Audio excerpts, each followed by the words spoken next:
freaking get into it.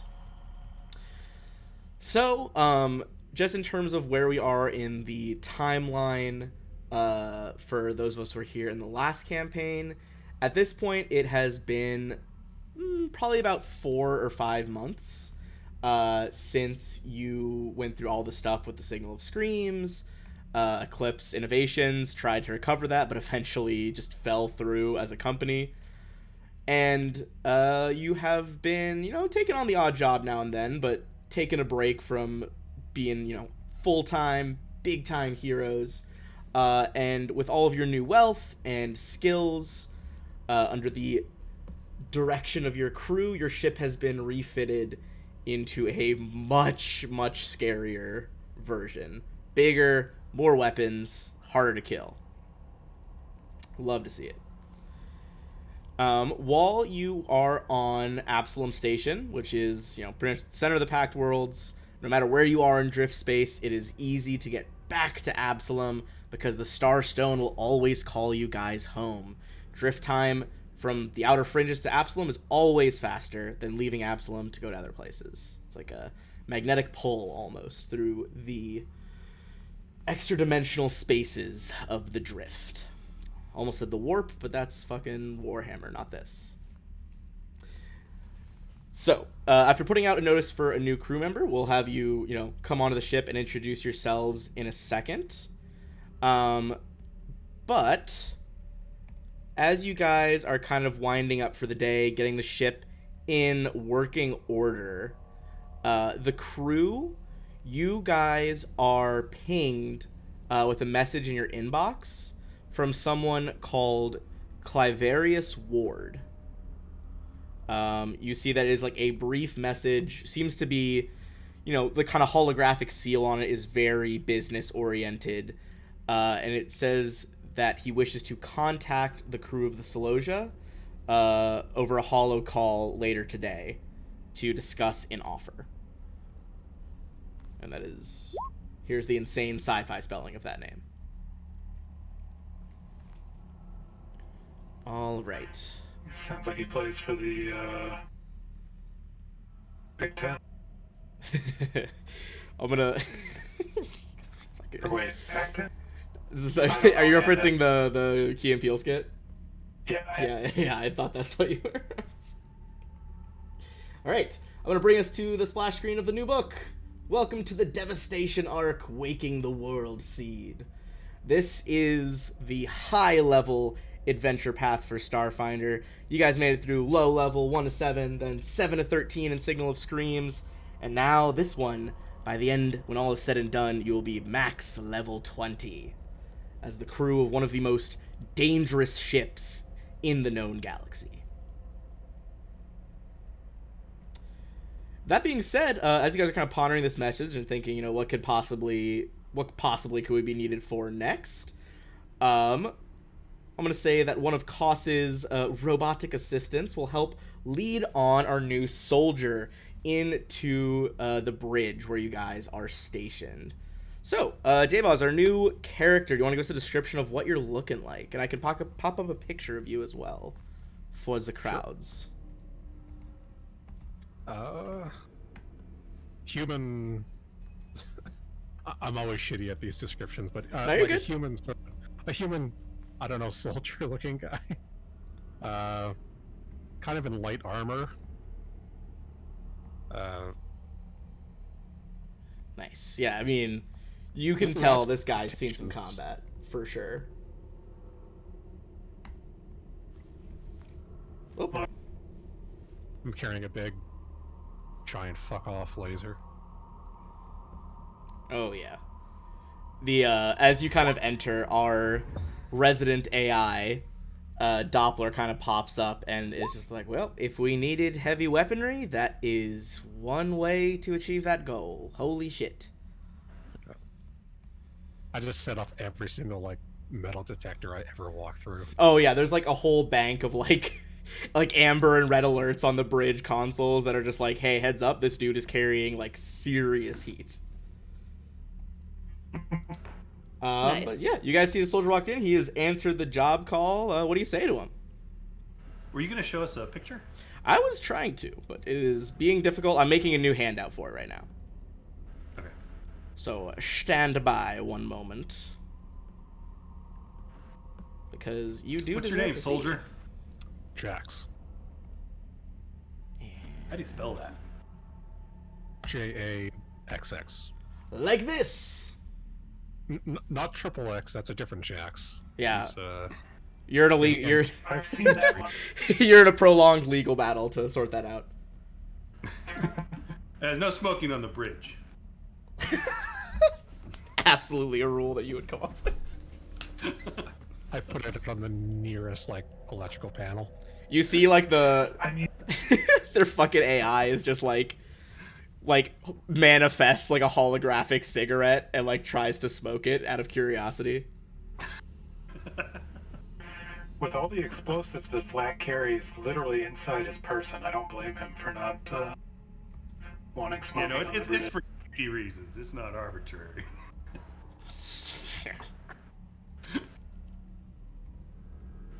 And So yeah, I know I was joking about it, but I do want to do like a computer, like a background check. yeah, I'd say you know, you can answer as much or add as much detail as you want here, Jax. But I would say go ahead and give me a what check is this going to be? You're going to be browsing the infosphere, so I'd say you could either make a computers check, or to access the. Oh, sorry, opened the wrong thing. Is he making the check or am I? Making He's making one. If you want to try to like obscure things by your past, I'd say you could try to counter this. Is that bluff? Yeah, I would say so. I gotta refresh my Roll20 because it is like telling me nothing exists anymore. So give me 1 sec. Sorry, that's why I was floundering. I got a big whopping 0, so I don't think it's gonna matter, but I'll try. Okay, go for it. Damn, I mean that was almost as good as you could do. Hell yeah. Okay, good. It says things exist again. That was stressed me out for a second. Anyway, yeah, I would say you could either make a culture or a computers check to kind of just browse the local infosphere in Absalom Station, see if you've heard about this guy. Okay, I will do a culture check, and I am going to include, whether it means something or not, you can determine this, I guess. But this includes my criminal underworld check, Ooh. just in case. I don't know what. Jesus Christ. It's always so wild when I go from like DMing a 5e game to this or Pathfinder 1e, and I'm like, oh, the bonuses are just actually insane. Yeah. So let me so start off with his childhood memories, I guess. Yeah. Well, I would say like, you What's your know, very first. I would say, well, first of all, do you think you've engaged in any like, you know, mercenary work that might be considered more criminal? He might have like an idea about that just from, you know, talk on the dark web and all that. I think Jax definitely would have he's definitely a mercenary type, and he definitely doesn't discriminate exactly between who he takes jobs from. Yeah, like where the paycheck's coming from. I guess particularly what I'm looking for is like a loyalty, right? Like None of I don't that. care if you're a mercenary, right? Like, but you know, Here's the to get on question: a crew, is are it you like, loyal? yeah, like once you have the job, do you like complete the contract? I guess. Oh, yeah. Yeah. I don't fuck over the clients. I'll work for one client, and then if they stop hiring me, I'll go work for their competitor. Yeah. If they're hiring. So if, as long as your interests align, it sounds. I feel like, yeah, you would like basically get that general sense. Like if interests align, you know, Yelp review for this mercenary, he will finish your job. And as for like, you know, why you might be seeking this out, Jax, like, you know, this crew, when you heard them advertising, they helped foil like an evil star empire from invading. They stopped like a devastating curse that could have rocked the galaxy. Or like if anyone's making some big fucking money and getting insane loot, it's this crew of the Celosia, which is their ship's name. I just saw. Speaking of, What's up? I was just gonna say, I saw a fellow mercenary that had a job posting from you guys, and I just stole it from him. Just took the Like the bounty pucks in Bando, just stole it out from under him. It's like, no thanks. I will be working for this Loja, actually. Yeah. Well, he probably has access to everything that was released in the media, and maybe, you know, I don't know what his background is, but maybe he has access to some stuff that wasn't. But as he comes on the bridge, MK will approach him and just reach out one hand and cast Mind Link. Ooh. What does that do? Basically, he gets to, like, transfer his knowledge to Jax really quick. That's like, here's the rundown of what we did in the past. Okay.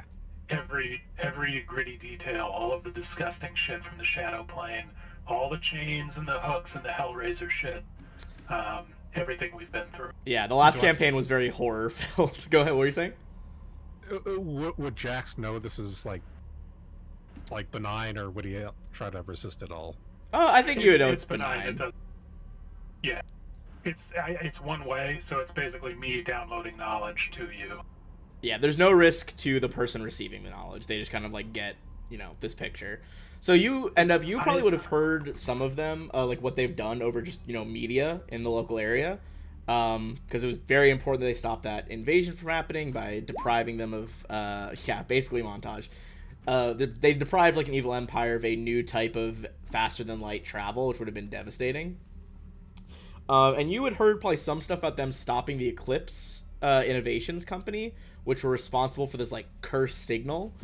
But with all this detail now, you can really see like, oh, they had like a hard fought battle through like enemy territory, places where the Pact Worlds don't reach, going to different planes of existence, all that stuff. They're making bank though, right? Oh, you think that like just judging by what you see in their memories of them even just looting people, so many credits and so much insane like cutting edge tech that wouldn't be available on the market. Nice. I think if you like based on your culture check, you probably would have. I don't know how it would work, but I think Jax is like addicted to like painkillers and having augmentations done. Sure, kind of oh, what's his name? It's like one of the characters from Borderlands that has the yeah, it just keeps like Wilhelm. You want to keep getting new augmentations. I don't know how much of it you could see from the outside, like as far as a lot of it's like internal, you think? Yeah. Do you guys does he what would he know from like a culture check versus? I would say from the culture check, I mean, I think, you know, you are still, you know, you have some discretion, you're a professional, but I think you would know that, like, okay, that if you hire this mercenary, he is, you know, he's got augmentations that help him get the job done. He's like a master explosives expert, and he is going to see the task through for sure. Like, things like that. So they might have, like, an idea that you are, like, an augmented individual, but I would say the particulars of that, like, I don't know why you would have shared that to anyone else. Right. Like, they can't really see, like, a cardiac accelerator from the outside, but... No. Such a wild thing. Dermal plating, probably? Dermal plating, I think, yeah, like, as your clothes kind of move around, you're like, okay, probably some dermal plating to get a bit more security here. Is that a dermal plate in your leg, or are you just happy to see it? Both. I like Fair enough, fair enough. He checks out. Koss is like trying to do like a full body scan with the tech on the bridge. All right. QQQ. What would I know about the crew that they haven't like told? I would say at the very least, well, if you want to make a check for this as well, you could do a culture check. Some stuff that would be freely available via just like media tours about these people. You know, there's been some coming and going of a few crew members, but at least Koss, MK, Flak, and Zashi have been a crew together for a long time. Initially, they were just kind of like low-level workers contracted to Abadar Corps, which is like the combination corporation and Church of Abadar in this universe. Started out delivering supplies, ended up in the middle of a alien invasion from this place called the Aslanti Star Empire, which are like a different breed of human, very much like, xenophobic. They think they can rule the galaxy. They got caught up in that, had to stop them. Yeah, and basically it's like a big Nazi like stormtrooper empire vibes. Is for sure the inspiration. Yeah, they were wicked racist is a good summary of them. And you know that like there's not a lot of footage of them in combat. There are like a few scattered like security cam footages and stuff. You've seen Zashi doing like quick, like, precise controlled rifle bursts and using a sword. You've probably seen like flares of MK, the androids, like purple magic going here and there. You know that they have Koss. He immediately see his horns. He's got like bio-cybernetic eyes. And you've heard that he is like, the one keeping the engineering of the ship together, keeping everything functioning. And I think you would know Flak. I guess not as much about Flak, but you would know it's because he is like their sneaky, he's their scout. Right. Before he took this job, would Jax have been able to like do any like research like through computers? Yeah, I would say that's what the culture check will be. It's basically like you can access the internet's basically called like the infosphere, and it's kind of like there's usually one per planet, and you can send messages between planets. It's just like slower over galactic distances. All right, so a culture check, not a computers check. Yeah, culture check for this one. Okay. There's a reason why I'm terrible at culture. It's fair. I think you haven't found out much more in your research. You definitely did just get a lot of data like loaded into you from that mind link that's helping fill in the gaps. I think you would at least know like on a meta level from this game, just like stepping back, a lot of their tactics and how they're gonna fight, and you begin to form a mental picture of like, okay, while they're doing that, I could step in here, use my skills in this way. Right. Helps you form a better picture of what you're actually planning on doing. All right. With all that in mind, as you guys kind of begin to chat and, more mental than chatting as you get all this information, you guys are pinged that your ship has received a message. Looks like, unfortunately, Clivarius Ward is not able to meet with you. His schedule has not deemed it possible. That being said, he has sent you a message from his personal desk that reads as the following. Greetings, crew of the Celosia. I am authorized by my corporation... Doppler throws the main screen. I am authorized by my corporation to contract a group of qualified individuals for a unique troubleshooting assignment. The planet... Jadarit is a planet in the vast, scheduled to host our latest luxury community, the New Horizons Alpine Retreat. Working closely with Abadar Corps, we authorized a xeno-archaeological team to penetrate an ancient structure and discover... yeah, well, there's a reason they're calling you. Discovered within the construction site. During the dig, our terraforming equipment began critically malfunctioning, and we have lost contact with the team. We can't mount a rescue mission due to the rapidly deteriorating weather conditions.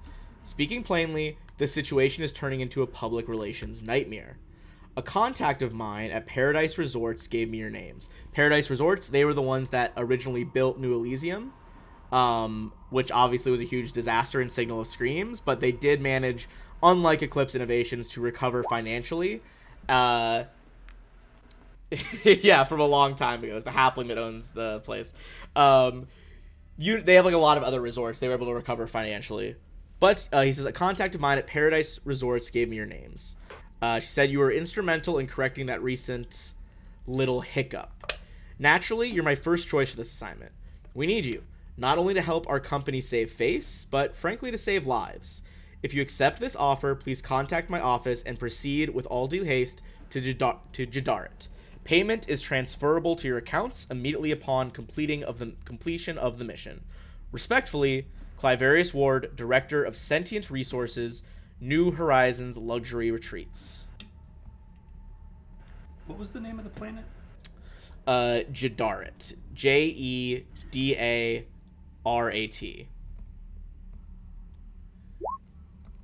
And I'm MK does a quick culture check on Jadar. Alright, give me 1 second. I'm just going to give you guys a handout of basically, the full message I just said.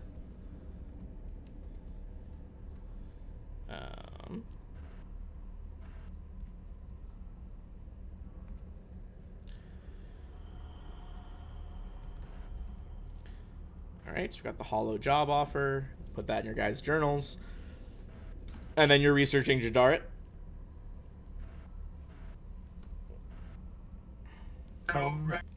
All right. You would know that up until recently, Jadarit was a lifeless rocky world, just kind of orbiting a yellow dwarf star in the vast. The vast being, you know, all the areas that are kind of far-flung colonies away from the Pact Worlds. Lately, it has become a joint environmental project sponsored by Abadar Corps, the Xeno Wardens, and a startup company called New Horizons Luxury Retreats. You would know that in its natural state, it is basically like an icy rock, just uninhabitable. At the moment, they're terraforming it not all the way to just a typical Four Seasons environment, but they're terraforming it to the point of being like a ski resort, like a luxury snow vacation. Sounds like LV 426. I don't like. So you would know that with some effort now, there is an atmosphere, some snow-capped mountains to go into the resort. Yeah. And you know that right now they basically have, not from the resort, obviously, because that would upset the guests, but there is essentially two main atmospheric generators, one at each end of the pole, city-sized mechanisms that are completing the terraforming process, continually doing it. And they have seeded microbial life in the shallow but rapidly growing sea. So they're trying to make this a full-fledged planet. Eventually they might limit the snowy areas to just one section. But at the moment it's oh, well, it's already cold and we're not terraforming completely yet. It's in progress. So while it's snowy, we might as well make a resort out of it. Hell yeah, I'm ready to space ski. Space ski!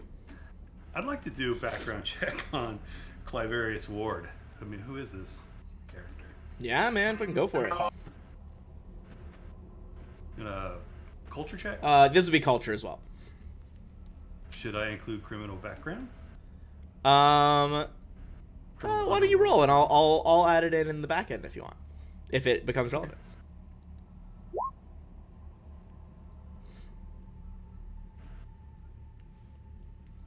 So that is without the... All right, 34. Without the criminal check. You think that you have not heard anything about this guy operating the wrong side of the law. This is not another Kaon Reese, bending the company to his will. He's just, a relatively high-placed manager in this company who is a busy man and probably pretty wealthy, but doesn't seem to be any sort of objectively evil person. Just kind of a neutral businessman doing what he does to make a living. I will say at the very least, he's not he's not a new employee. He's been there for a long time at this company.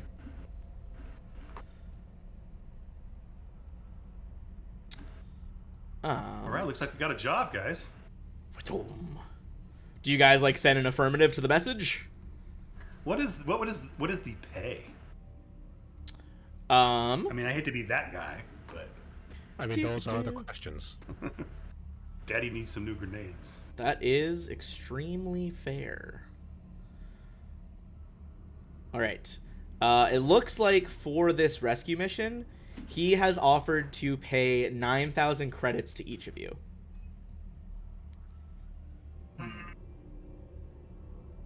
Assuming that all scientists are returned unharmed. Is it minus 500 credits per dead scientist? I mean, what are the details? I mean, it's probably just if you lose all of them, he's not going to pay you. But you think he will... Wait. If they're already dead, then how is that our fault? He has left some of it up to negotiation. If this mission becomes a null mission, I think there would probably be stuff in his message, in the payment section, not the actual invitation. He notes there can be caveats if you go and it's already too late, or if this becomes a mission that is not a simple rescue from bad weather and exploded equipment. we will play it by We ear. need so we need 60% upfront, non-refundable. This is, we're going out here in the middle of nowhere to half a planet. It's not even terraformed. Your scientists are all already dead. Probably. It's probably just a down transmitter. Yeah, probably just a down transmitter. All right, I will say, I'd say give me a diplomacy check. As you send off a message of your version of the proposed contract. God damn it. You get a response, seemingly not from him, but his secretary, who is just look, Mr. Ward's very busy, but has authorized me to give you 40% upfront of the payment. Is this acceptable?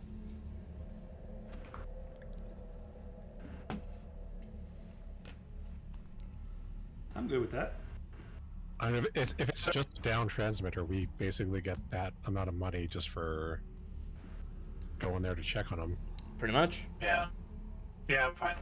And I assume that if shit's fucked, we got looters' rights anyway. Yeah, I mean,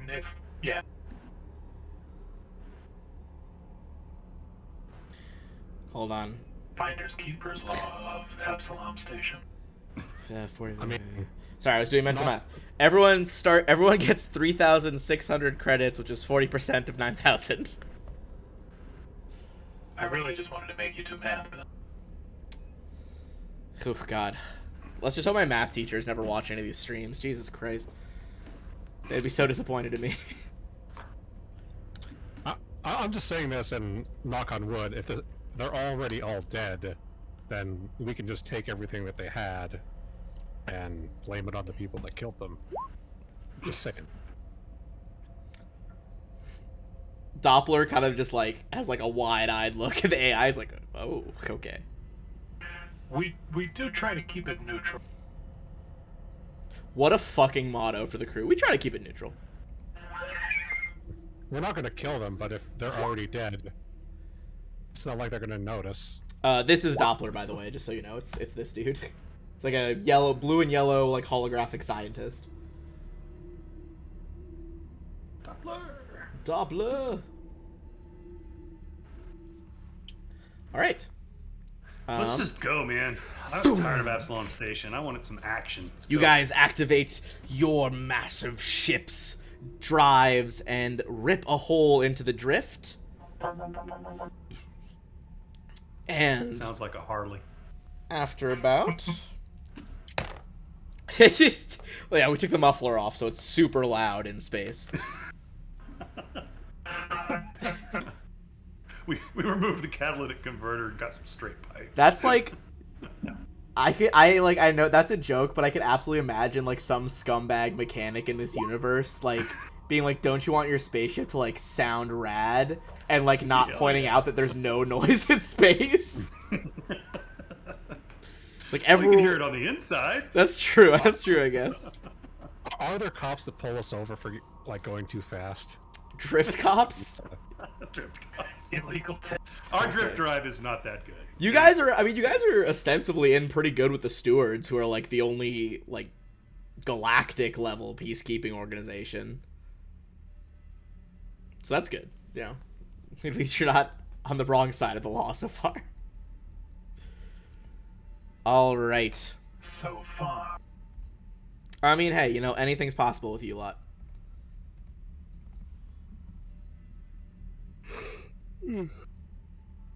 Alright. Alright. How long do we spend in the drift to get to... I just checked. It is going to be 5 days. I just rolled for it. Alright. Well, that'll give us some time to get to know each other, sir. Shadarit. I gave it a purple border because the border was messy. Alright. You guys get to know each other. Pretty much you guys are able to catch up Jax on anything you'd want to catch him up on. So he has an idea of what has happened with the crew. Down in the engineering, I assume Koss will introduce you. Hold on, let me bring us back over to the ship really quick so you can meet everybody. Where is my ship?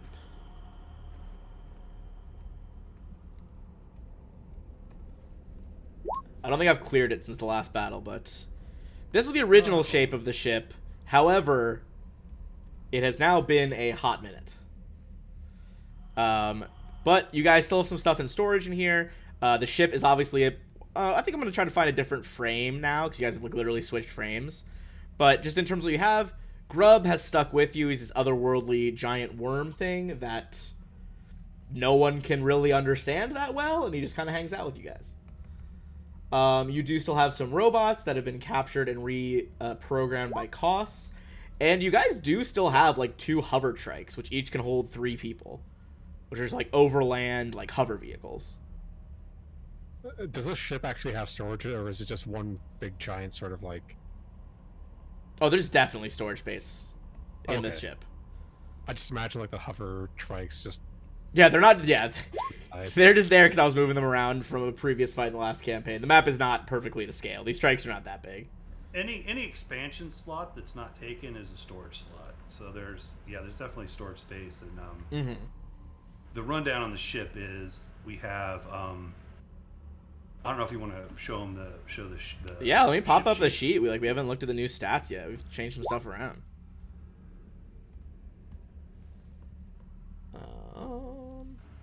Come on, Roll20, keep up with me, bud. So we just upgraded to the destroyer frame, which gives us better armor and a whole bunch of other goodies that we can add. I don't know, plenty of power, plenty of shields. Yeah, Ridiculous 50 shields ACs, aside.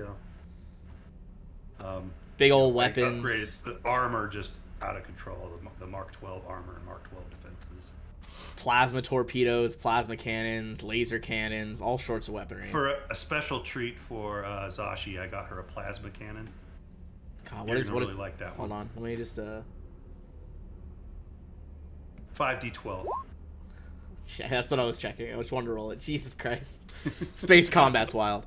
Also, just to give like I don't know if you knew this for our new player, a sense of scale as to what space weapons can do. If you fire a space weapon at a terrestrial target in this game, it is presumed to do 10 times whatever damage value you roll. So like if you got hit by like a plasma cannon, you know, in person, you take 280 damage from that. Wow. What's this tactical nuclear missile launcher? Shoots tactical nukes at the enemy, baby. Yeah, that's when you need to just nuke it from orbit, you know? Yeah. So what does that do? I I mean, what does the damage do? think the tactical nuke it's D8s, I believe. How many D8? It's a lot. It's a lot. I'll check. 5d8 or 4d8, something like that. It is 5d8. For a nuke? Huh. And it also has radiation. Yeah, it can cause radiation too. It's a very low yield nuke, as opposed to just tactical. yeah, very tactical. There are bigger nuclear missile launchers. We just Oh can't yeah, afford it. there are massive ones. It's actually insane. If you ever want to like to blow your mind, just look up some of like the official like CR-19 ships, the CR-20 ships from the different fleets. Disgusting. Just truly killing planets from orbit. All right. You guys punch out of the God, I keep almost saying warp. I've been playing too much Warhammer. You guys punch out of the drift and are above the lovely world of Jadarit. Pop it back up here. You see green is starting to take place. The terraforming has truly begun. There are rugged mountain peaks covered in lush forests rising from Jadarit's frozen surface. You can see signs of sprawling construction sites in the valleys and mountains. The heavy equipment and incomplete structures almost indistinguishable as you guys fly lower, as everything is blanketed in mounting snowdrifts. There are brief glimpses, as you get ready to land, of luxurious log and stone buildings perched on the edge of a steep valley, appear through like this torrential snowfall that is now flying past your ship. This lovely luxury log and stone chalet radiates warmth and an inviting golden light from its picturesque windows and sword-like icicles hanging from its eaves.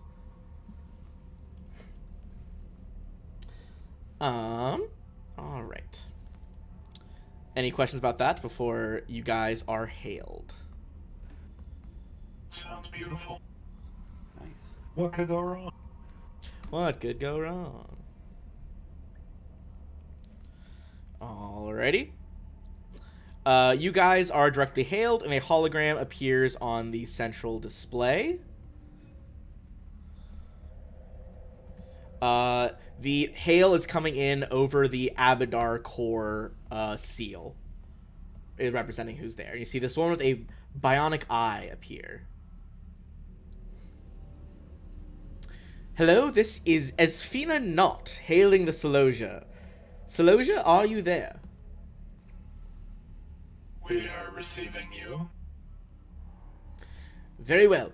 I am currently in the mostly completed mountain chalet overlooking Hardpack Valley. I would love if you all could meet me so I could give you as much detail as possible before you set about your rescue mission. Does the chalet have docking capabilities, or will we have to land someplace else? There is a landing strip down the hill from the chalet. You'll have to walk through some of the other alpine lodges and buildings to make it here. But it's a short walk. You should be able to make it through the snow, no problem.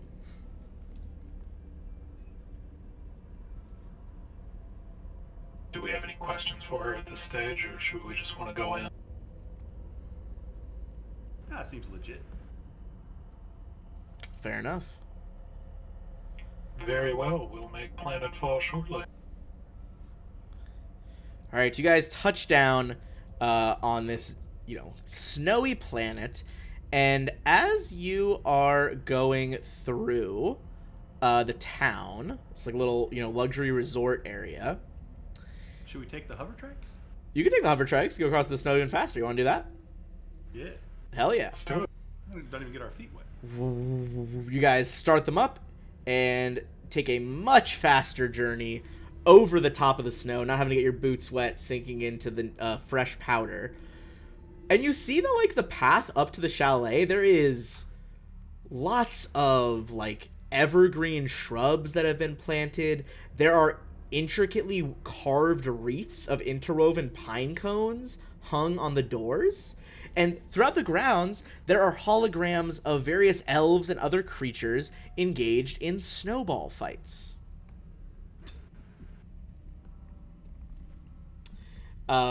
Seems to be a rather holiday-heavy theme here.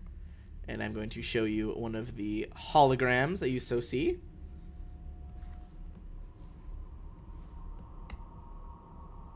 Here's a holographic caroler who is kind of quietly singing as you guys drive by at high speeds.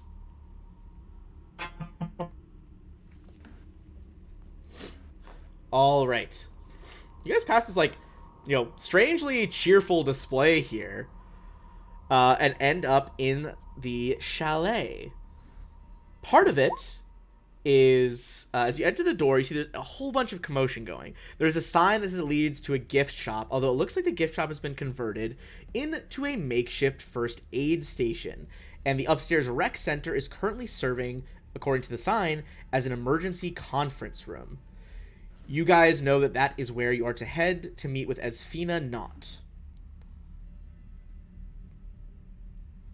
As you enter the room, you see Esfina Knot. She's a tall, elderly human woman with this orange cybernetic optical implant in her left eye that gives her the appearance of having heterochromia while not actually having it.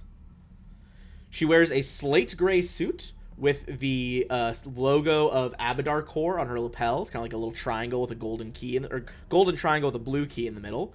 Her sleek silver hair is styled in a bob, and she carries a slim, top-of-the-line datapad with a matching wireless earpiece in her right ear.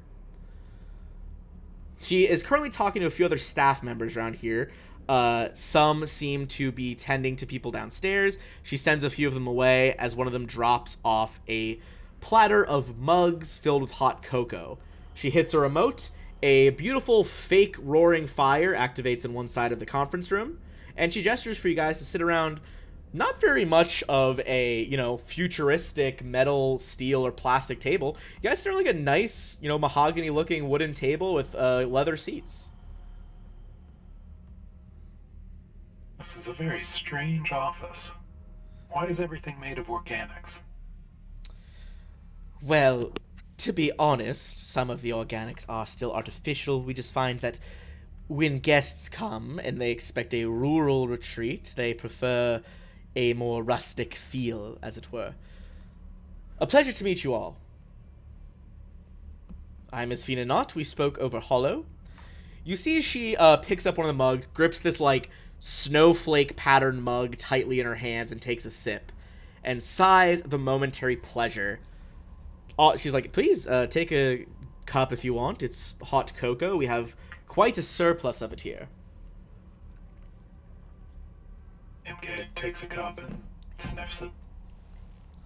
She kind of waits till everyone settles down and glances around the room, waving at her aide to, leave, just to make sure she has everyone's attention before she speaks. And she speaks candidly. Look, the ruins here that we found were always a problem. The planet is damn chock full of them, and when resort construction started, we decided to build around the ruins instead of simply razing them. Razing is in R-A-Z, burning them to the ground, not raising them up from the ground, to clarify. Gotcha. That was damn decent of you. As I was saying, I was like, gotta clarify that. Sounds the same. The idea was to add a bit of local color to the project. Miss Knott kind of gives a little rueful laugh. Of course, we did our due diligence and sent teams to explore. The teams found nothing of interest, frankly, and we still have no idea what the ruins are, or who, or what built them. But about a week ago, we discovered another set of ruins in the valley below. This structure was different. It has a walkway surrounding a passage that led deep underground.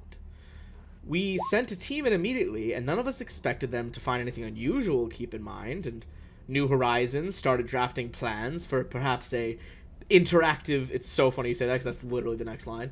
An interactive museum exhibit incorporating the ruins. The last communication we received from that team was... She kind of, hesitates, drumming her, very well manicured nails on the table. It's like... The last communication was disturbing, to be frank. I'll send it to you. She kind of pauses and taps her data pad. All of your 5 data pads ping as you instantly receive this new audio file. And she continues, Tala, the team leader, reported that one of her squads somehow activated a piece of machinery within the ruin. That's when our terraforming equipment went berserk. Before comms went dark, Tala said the site's defenses were back online. I don't know what that means, but it doesn't sound good. Topside, we haven't been able to disconnect or hack into whatever's causing the disturbance. She furrows her brow and takes a long drink from her mug. Look, now that you are here, she kind of checks the calendar on her phone. We haven't heard from them in just over a week. They have plenty of supplies and could certainly hold out that long, but they're researchers, not trained combatants. I'm afraid something might happen to them long before they would run out of those rations. She kind of stands up and sets her mug down on that faux stone hearth nearby and types another command into the data pad. She kind of flicks her fingers and a holographic topographical map of the region appears in front of you guys and also is transferred to your data pads at the same time. She marks a set of coordinates in the middle in red. This is the team's last known location. I realize you have other motives in accepting this contract, and as a member of Abadar Corps, I can appreciate that. Rescuing the team and shutting down whatever's causing the storm is my main concern. If you succeed, I promise that whatever difficulties you might encounter, as a representative of Abadar Corps, I will compensate you for your efforts at an equivalent rate to whatever occurs.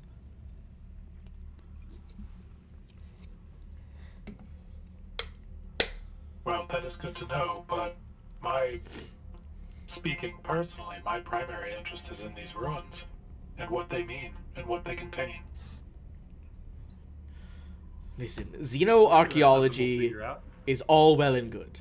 We hired a xenoarchaeological team to investigate the ruins and first found them. I'm sure there's plenty to find out, but at the moment, lives are what I'm worried about. Listen, before you look at the... I said audio file, but actually is a short video clip that she transmits with it. The team, just to inform you, the team consists of Tala. Tala is a female Korlu. You guys know that is a rather rare packed world species that is like a sentient snail almost with 3 eye stalks and a hard shell. They're lovely. Yes. One of my favorite species. Then there is Ariad N5. They are an android. There is Nefri Zamas Gildrin Sai, a male Kasatha. The 3 of them are researchers that have gone missing. They are all professionals. I've had no problems working with them in the past. If things have gone wrong this time, I fear how serious it might be. She kind of pauses and like gestures at you guys and the video clip on your screens, just waiting for one of you like press play. Do I, before we press play, Yeah, sure, go do ahead. I sense that there's anything she's not necessarily concealing, but, you know, holding back or, you know, holding in reserve or something like that? I would say... Does it feel like she's being completely honest? At least with regard to what she knows about the missing researchers. Yeah, give me a perception check, see if you can see that. Perception or sense motive? Sense motive. I forgot that this game still has sense motive. Pathfinder 2e does not have sense motive anymore. Fun fact. I know. It is part of perception. I should have gone with perception. All right. On a 33, you see, like, she does have kind of like that hard businesswoman exterior. You do think she's being pretty genuine. Like, she does want these people to come home safe. And she doesn't seem to be, like, obfuscating any details. She seems to be, like, you don't think she's hiding any information that might impact your rescue mission. She seems to know that would put, like, not only you guys at risk, but also her employees at risk. Right. Can I ask her a couple of questions? Yeah, for sure. Yeah, so my first question is, do you have any existing data or information that you've gathered while you've been here on the ruins on this planet? And if so, can you have that information transferred to our data pads? We have some archaeological scans, and a few theoretical papers that the xenoarchaeologists are working on. I'll transfer what we have. Great, thanks. The other question I had is, do you have any marshmallows? Oh, yes, we have hot chocolate. literally crates and crates of them. She, like, taps something on her data pad really quick, and that same aide comes back and is like, sorry about that. Should have left some marshmallows on the tray. That's my bad. Do you want... He, like, pulls out. He's like, all right, we have... I have the jumbo-sized ones, the mini ones, and also I have these ones. They're a bit smaller than the jumbo, but they're shaped like snowflakes. Oh, snowflake all the way. Those. Thank you. All right. I'll leave the other 2 bags just in case you get hungry. And he, like, bustles out of the room.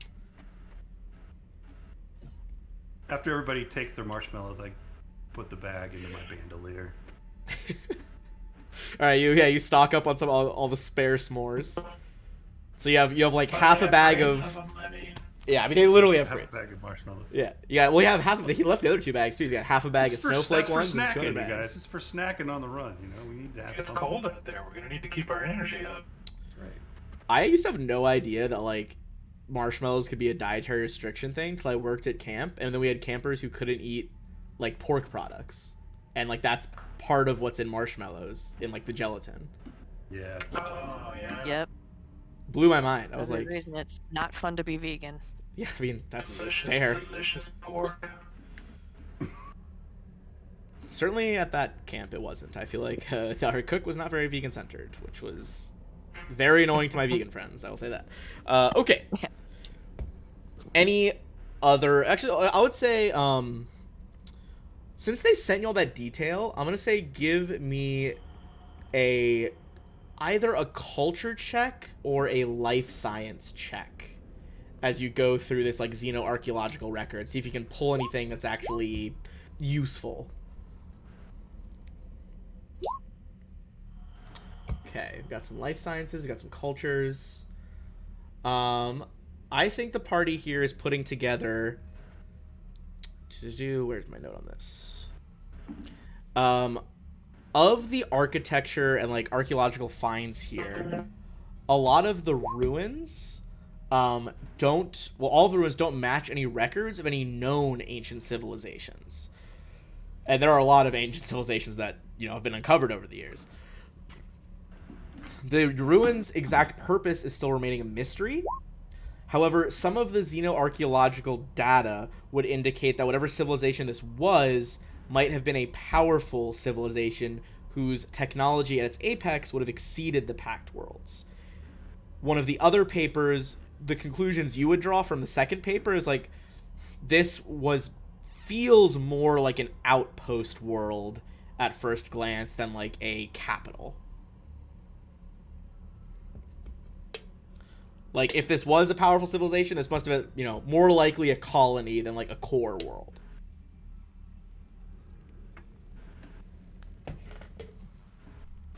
And those are some of the... What happened to the colonists?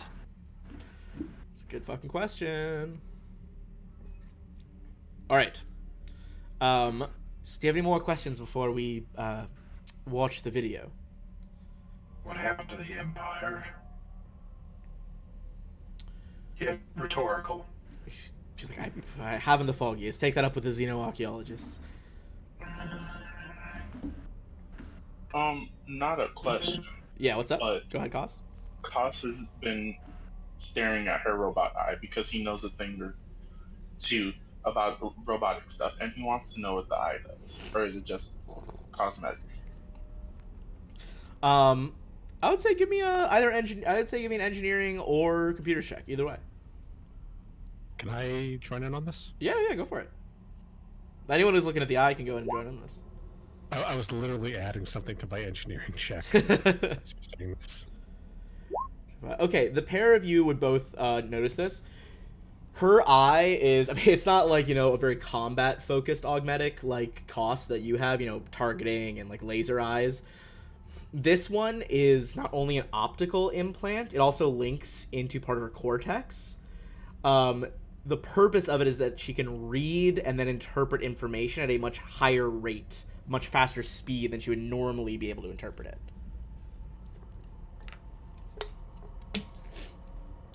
Basically, like, absolute workaholics augmentation. Yeah.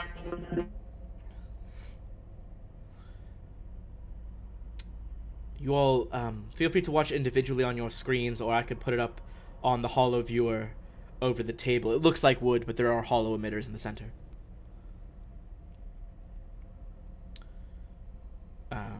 Do you guys prefer that she puts it up for like everyone on display? Yeah. All right. Kind of like flips the screen, and like it has this effect where wherever you're sitting around the table, the screen seems to be facing you specifically. And she hits play. About a 60-second long vid clip ensues, recording using what seems to be a comm unit. Just like, very low level camera, probably high level by our standards today, but, not very high tech in this time. The shaky footage pans around a circular room crowded with machinery. Lights blink from what appear to be computer consoles, though technology differs from anything that you've seen in the Pact Worlds. The camera's operator flips the device around to reveal herself as a Quarlu. Presumably this is Tala, bundled in heavy thermal gear. Two other humanoids huddle in a corner behind her. Her eye stalks kind of like look in three different directions very furtively, and in common she whispers, "We woke it up!" And you hear boom, boom, boom, as like something sounds like a warning klaxon starts to howl in the distance. "Dear gods, I think the defenses are back online." You hear like a low thrumming sound, the camera begins to shake violently, and the footage abruptly cuts off as the video clip ends.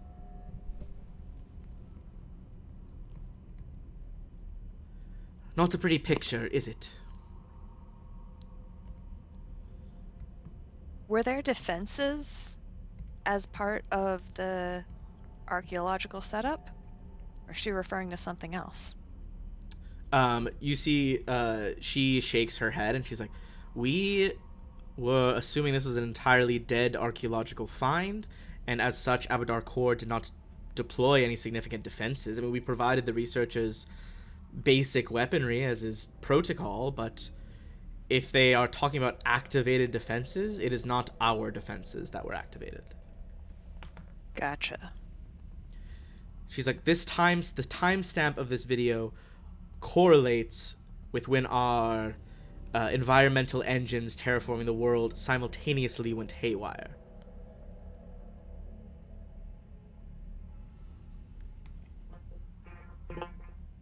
The rub. Well, it could be something innocuous. It's hard to say with such a short clip. How far is it from here to where they were excavating? Let's go back down. All right. She kind of like hesitates for a second, pulls the maps back up.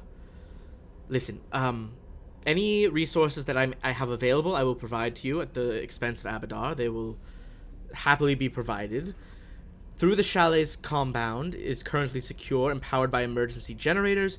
Rolling power outages are plaguing the rest of the planet, and comms aren't getting through to the trapped team. The previous expedition sent to recover survivors had to pull out as they returned several days later with frostbite.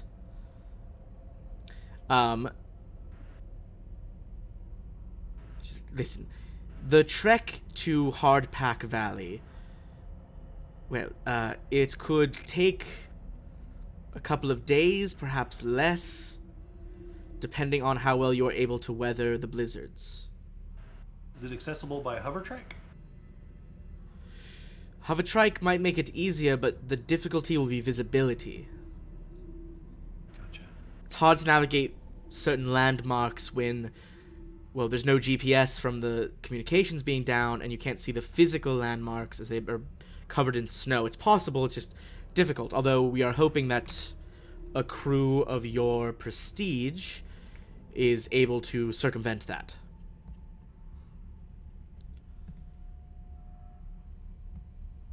Listen, I had the emergency response staff gather a group of surplus supplies for you.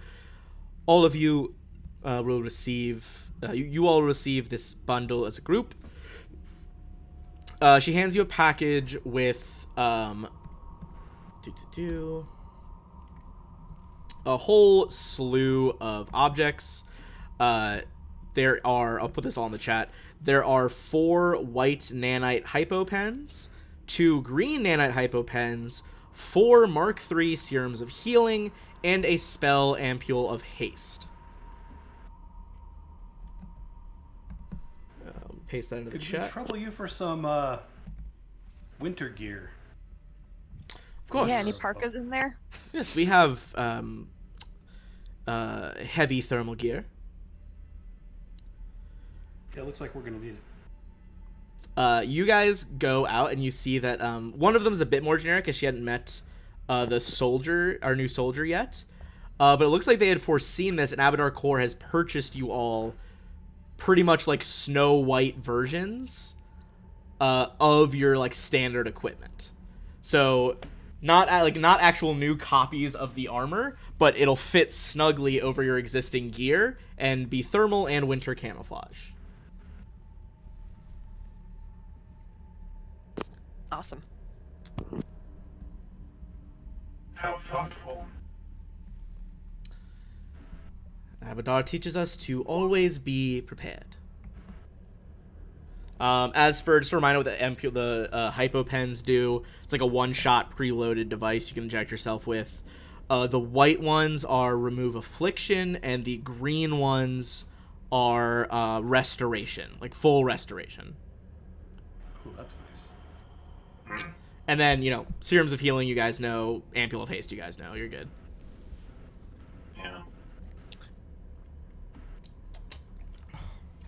How cold is it on the planet? Let me see.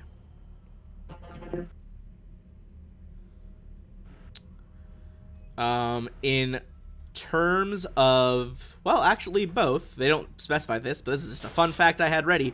They specified as negative 40 degrees Celsius, which is the same as negative 40 degrees Fahrenheit. It's the only point they cross over. Yep. That's cool. I think I'll be good even without the clothes, but I'll take them anyway. That's fair. I mean, it's free stuff. It's free stuff, I'll take free baby. stuff. All right. So, you guys are able to go back to your hover trikes, and as you do, you see Miss Knott briefly smile for a second, and you see some service robots outside this big fucking manor, that are just they basically look like round, Christmas ornaments with spidery legs, just going around and fixing up buildings. Ugh, aren't they precious? Look, I know this is all bad, but if you ever want to visit, I can give you a discount. I can't wait for my grandchildren to visit me here. We're gonna have a gift shop, a photo booth where you can pose alongside the bots. It'll make an adorable holiday card. She kind of shakes her head sober. She's like, I'm sorry. This all seems ludicrous, I'm sure, with the scientists trapped, but I hope you can get things back on track. We want this to be a joyous place.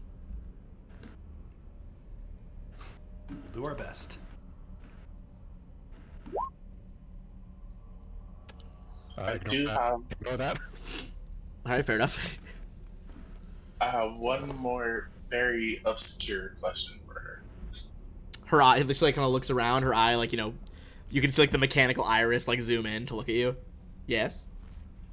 Would you happen to have a small usage of horicalcum or abyssium? Let's see. They wouldn't have the latter, but the Abadar Corps higher members, and the Xenoarchaeologists, yeah, they would have orichalcum. She's like, do you need just a sample of it? It's one of the different types of star metals. Yeah, just enough to use on our second speeder. Since you have horichalcum, I can make both of them faster. Yeah. So I'm so glad they added that in Starfinder, because they kind of hint at that a lot in the books as an option, the novels for Pathfinder. Orichalcum has a weird effect on the time stream, and there's a series of books that is all about a couple of tech dudes hanging out in Numeria, and one of them theorizes that if he could build a vehicle of orichalcum, he could make it go insanely fast. And, however many years later, he is proven correct. Yeah, talking to her, I don't need enough for a whole vehicle, but maybe just the engine? Just enough. If it'll help you get to them faster and bring them back safely faster, yes, I will make it happen. Probably about, she has you probably wait half an hour, and the requisite supplies are delivered.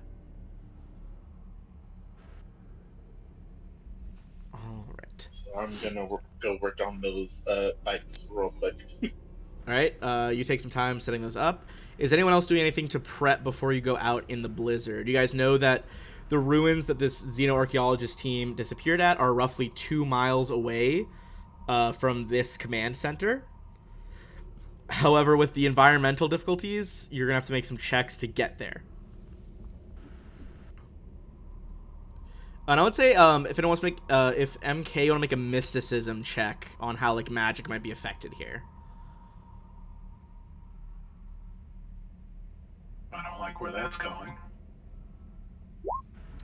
Okay, that's high enough that you correctly know it. this is not something you've really experienced before. I mean, not really, fought on a lot of high snow planets. Like, you did go to the ice caps of Verces, but that wasn't like a blizzard. It was just like, bare ice and the open sky. You think that any sort of teleportation magic is way too much of a risk right now. Like, with the amount of snow and, like, particulates in the air, any spell with a teleportation descriptor will have a 75% to just outright fail. And some of that failure will be broken down and, like, bringing you somewhere you did not want to go. Glad I didn't. Okay, good to know. I'll share that with the group in case anybody has any items that allow teleportation of some kind.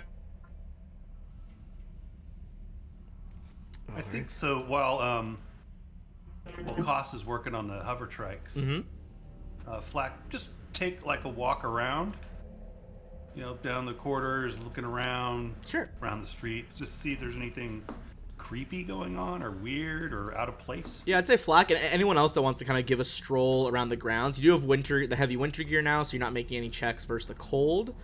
Anyone who's doing that, go ahead and make a perception check. There's no risk getting lost as long as you're close to the chalet because it is so bright.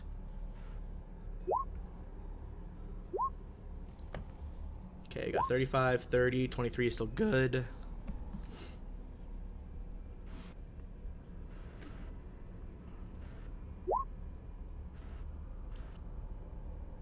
Okay.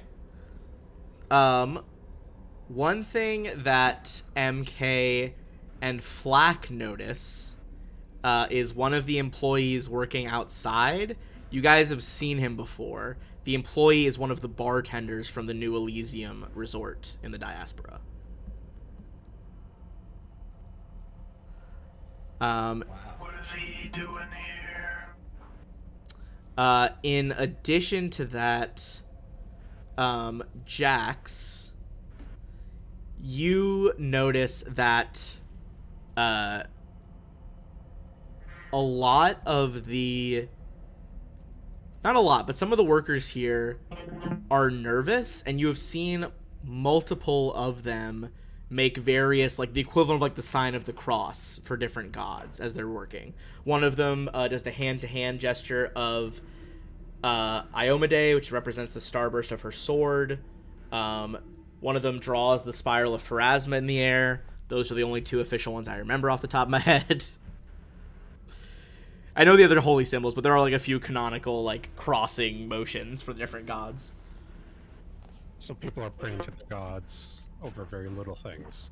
Yeah, like, as they go about their work, they seem to be just kind of, like, worryingly throwing up, like, holy symbols with their hands to just, like, ward off things. Go ahead.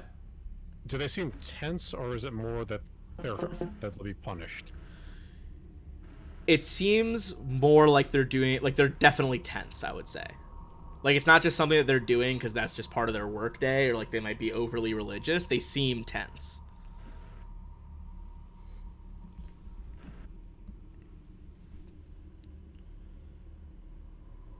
Do I see any of them making the gesture of triune?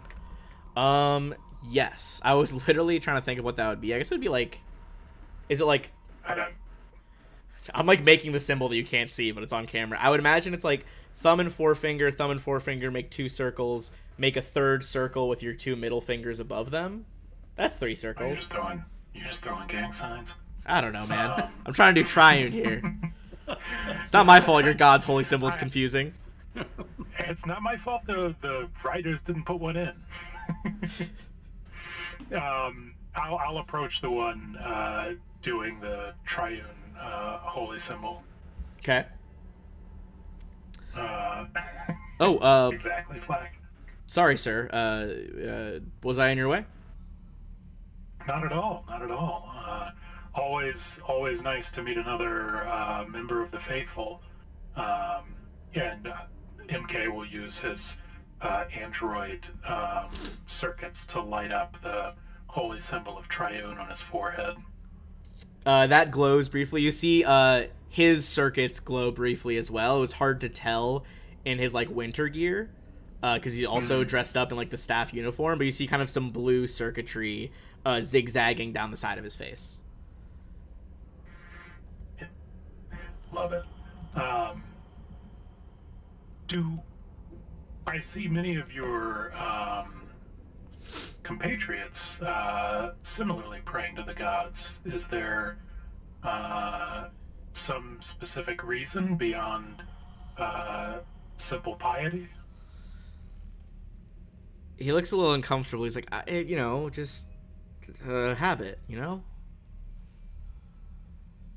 Just habit.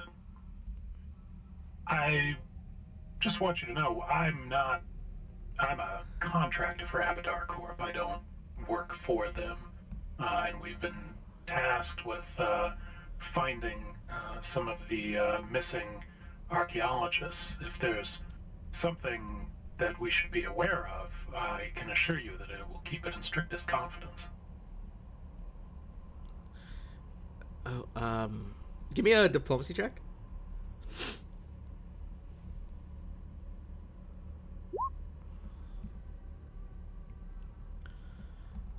All right, look, it's because I'm being a bit superstitious. Ever since the generators went crazy with all this fucking weather, me and some of the other workers, we've seen things. Nothing's happened, but, I swear we keep seeing lights up in the sky and then some, like, under the snow, moving through it like a fish swims through water. Fascinating. Have you seen these symbols, or have your coworkers seen these symbols? He nods. He's like, I saw some of them yesterday.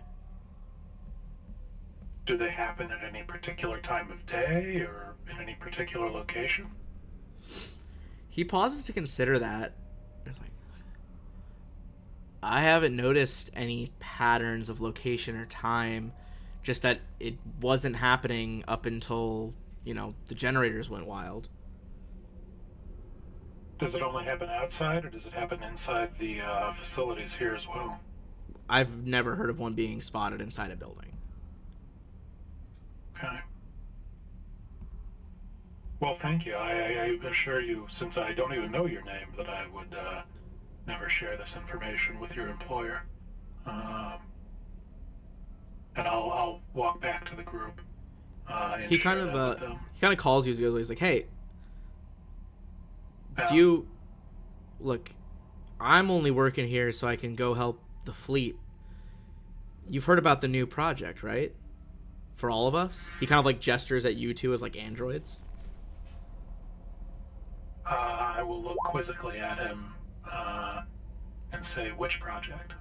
Well, I mean, after, androids started to get recognized as the real people we are, we don't really have a home planet, so a lot of the other androids have been using what wealth we can to build up a fleet with as many gravitational generators as we can, and we're building one in the diaspora. Enough asteroids together will gain enough mass for it to start orbiting a star. You're trying to spin up an asteroid. Trying to make a whole planet. Why? Well, to the extent that you know, why wouldn't the androids just return to Avalon? Look, I think after everything that's happened, and even other governments, other races trying to make their own androids back in the day, we want somewhere new. This is a new start for all of us. Where in the diaspora is this happening? Maybe after our efforts here, I can experience it for myself.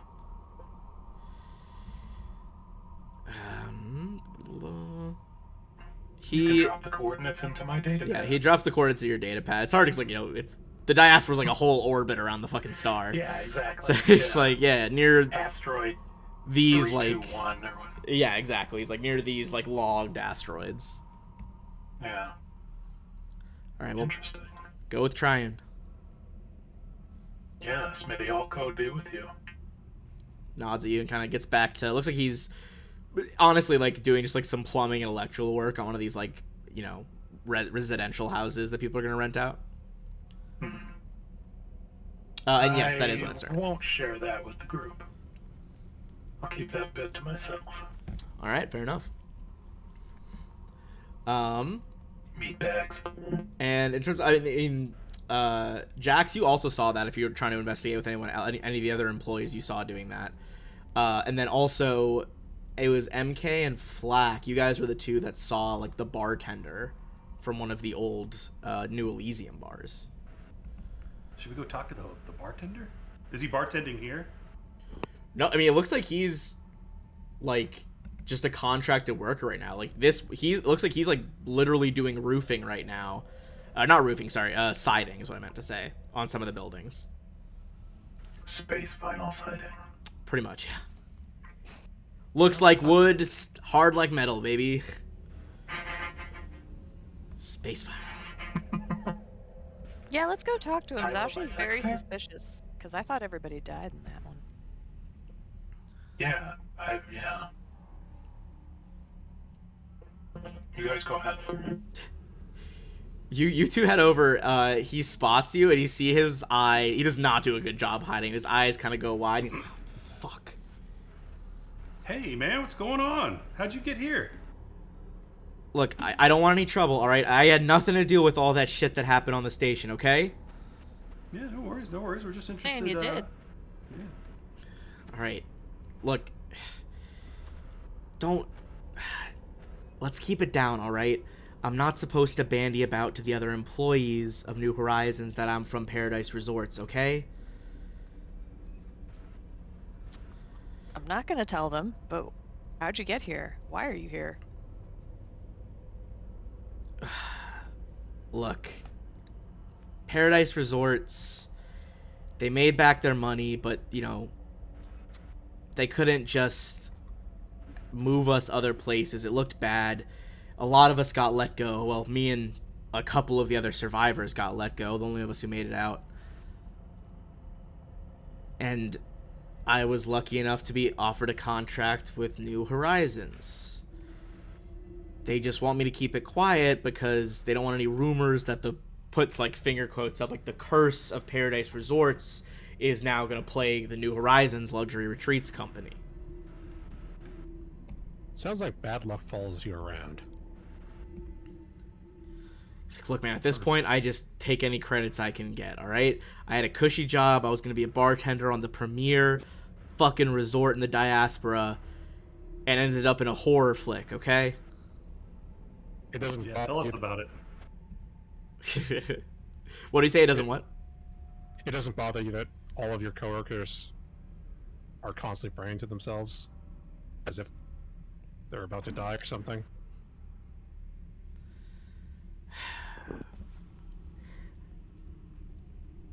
Look, I think they're just being a bit superstitious, okay? We got the bots. We got security. Abadar Core is... Hell, they span the galaxy. I feel safer with them here than I did with the other company. With Abadar Core backing New Horizons, should be a good place to work and live. And, I mean, come on, man. You've heard stories before. Planet gets terraformed. Shit living in the ice. It happens.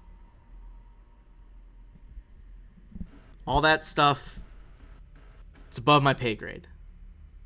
Besides, I don't have enough money to charter my own shuttle out of here and find a new job at the moment. So, did you guys run into this guy at the last place you were at? Yeah, so he was a bartender at like the resort they were at in the last AP. Which ended up being like a whole horror flick thing. The way this whole thing's going, I'm thinking you may be looking for a new employer much sooner than you thought. Well, I guess I'll check on my... Fuck it, I'll check the infosphere if I can reach it on my break. Hey, what's your name, man? Me? No, yeah, I'm Carl. Hey, Carl. Look, we're here to do a job and try and help out as best we can. we're a little nervous about sort of what we're seeing in this town, and it's just making us a little twitchy. So I'll tell you what, if you have any information, if you find out anything, if you see anything weird going on, and you let us know about it, I'd be willing to, give you some credits to compensate you for your trouble. So keep an eye out for us, yeah? I could do that. Just don't tell the other employees where I'm from, all right? Oh, absolutely not. No, we'd never do that. Sidebar real quick? Yeah, what's up? No, I was talking to... Oh, okay. I thought it was like sidebar. Continue. Ignore me. I was just going to say, like... Do you guys need a bartender on your ship? Might come in handy. I mean, how many crew can a destroyer frame support? Like 15 or something? Up to 20. Oh my god. I mean... Yeah, you only have, like... Including grub, you have, like, 7. I mean, how much is... on sidebar real quick, I go up to the guy. How much do you make here, by the way? He tells you, like, whatever the equivalent... Like, it's not minimum wage by Absalom Station standard. It's, like, a bit better, but not a lot. But what is that? It would be, like, the same different... Well, in credit terms... Let me see. Carl. He's going to be the bartender on the solution. Is he relying on tips to get by, or is he making enough? I mean, he's not getting tips here. He's just doing, like, contract work. Right. Okay, according to Reddit, one credit is $250. Seems high. All right, hold on.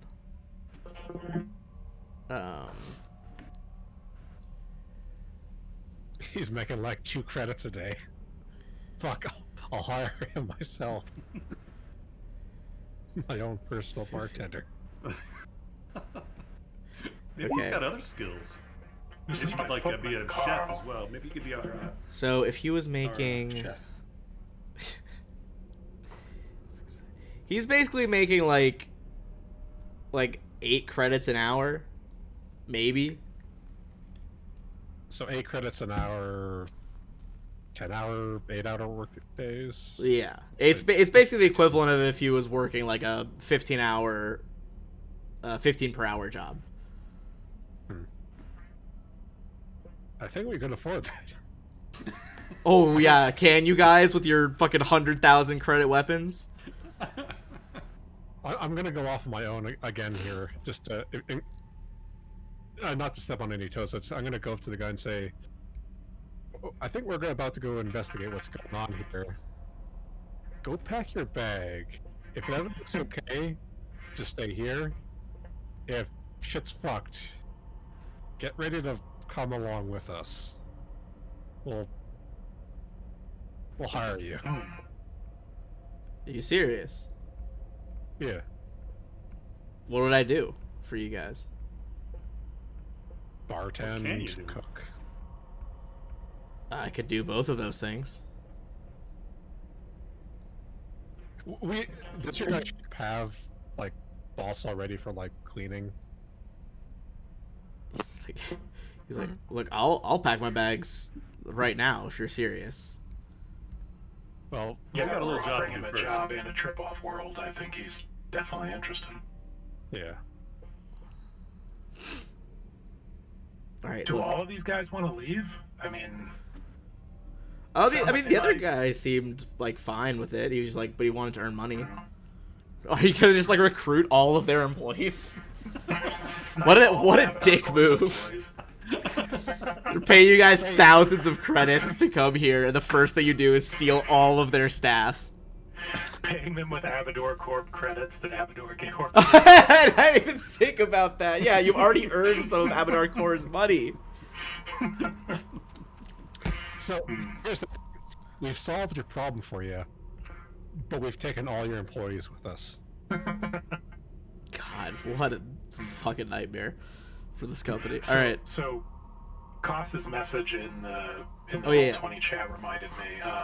ICANN has a class ability cast telepathic bond on the party permanently. So at some point in the drift, I definitely would have cast that Oh, yeah, I on forgot all you of had us so that we can communicate telepathically. Um, That's damn sneaky Just- of you guys. so everybody's aware. All right. I feel that's all the information you're gonna glean from these guys. Koss, you probably have finished adhering the metal and getting the hover trikes ready.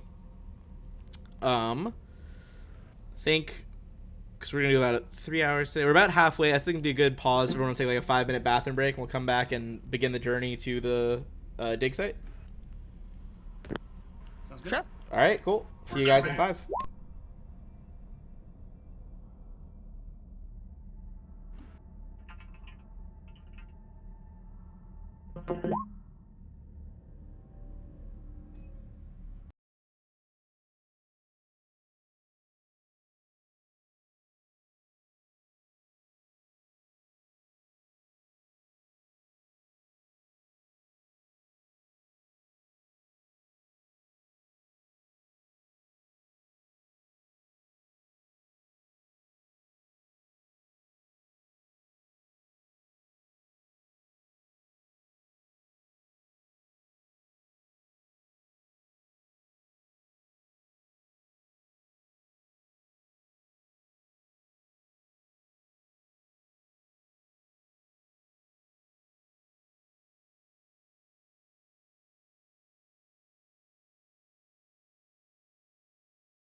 and it's just it doesn't matter. I mean, that's what when I lived New in Hampshire, and all the windows are open right now. That's what I used to do in Minnesota. Just like it was so funny because like, all of the fucking like when I lived in the dorms, like don't open the windows at all during winter. Like it'll lead to bad things. I don't know. A single person was like, "Oh, I gotta hang out in the room. Time to open the window." Just so nice. And the window was like right by my face, like a little cold breeze. Oh, lovely. Mm-hmm. All right. So you guys are gonna get along your way to the hovertrikes, now juiced up with orichalcum, one of the. God, they keep adding them. I don't know, the 7 types of primary star metals now. There's a lot. Not just a mithril anymore. So as you guys make your way out into the storm, there are a few hazards you guys are going to have to navigate to make it the 2 miles to get to the Hardpack Valley, which is where some of the buildings are being built, the construction site, as well as where the xenoarchaeologists went missing. First thing, as you guys are driving along in the hovertrikes, everyone give me a perception check while we're on the move.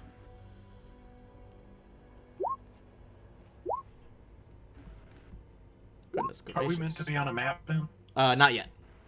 Okay. This is like a skill check challenge. We are about to be on a map. It'll be soon. All right.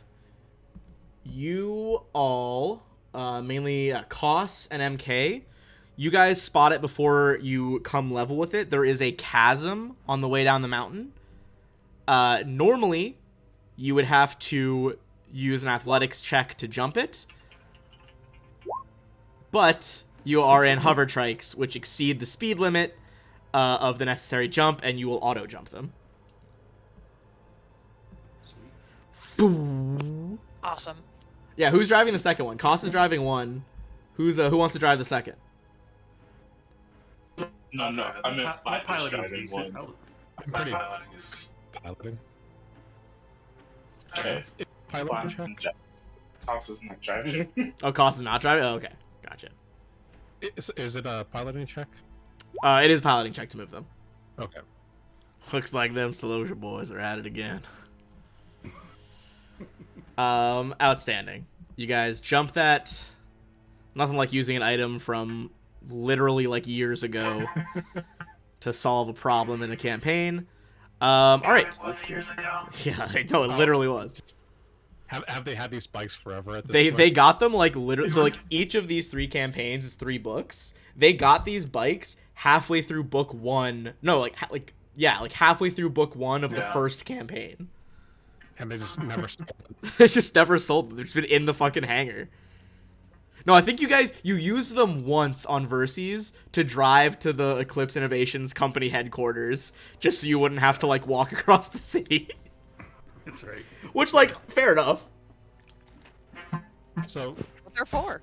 So there's 2 bikes, right? There's 2 bikes, yeah. It's basically like, God, I have the image somewhere. Give me one sec. It's been a while since I popped It's like them a up. tricycle. Yeah, it looks like yeah, 1 seat in the front, 2 in the back. Okay. So I assume you guys have one person who's like the main pilot. Twould be Flack. I don't know how good your piloting is, but I have a pretty good piloting score. Me too. So get the two pilot guys. 2 guys with piloting are gonna do them. I've got 13 ranks in piloting. Good lord. This is the hover trike, by the way. This shit. Yeah, so we each take one. That's fine. Although it is deeply funny that you drove it in like an incredibly urban city. It's like driving like a fucking dually pickup truck. Like just an incredibly urban vehicle from a farm planet through like New York. I imagine like we've also like put our own sort of. Oh, I'm touch on sure these, you like, guys. They're definitely paint not default schemes and, orange. you know, yeah. Fair enough. That's a good shout. I should like try to get my friend to like recolor them and touch them up with like new shit. Like I'm thinking like graffiti, you know, like All the Star Wars chains and Rebel, what's her oaks name? and shit from the Shadow Plane. You 2 went very different directions from like Right? streetcar racing to Mad Max. I was thinking racing flames, man. Yeah. Witness me. Yeah, I was gonna say fucking witness me to racing flames. What a transition. Okay, so Called for leather and chains. yeah, everyone has to go buy biker jackets now. Okay, so the next problem is that the blizzard is starting to intensify, and you guys are going to need to devise a way to navigate through this. Now, ostensibly, you could just use survival, but if you have other methods that you think would be preferable, feel free to pitch them. MK is going to use survival. His survival is pretty good. All right. Try to orient like the holographic map that Miss Not downloaded to your datapad. On a 31. I'll help him out with that. Okay, go ahead and give me an assist. Okay, bring it up to a 33. That's good because it was a 32 was the number. You are able to start like successfully navigating towards Hardpack Valley.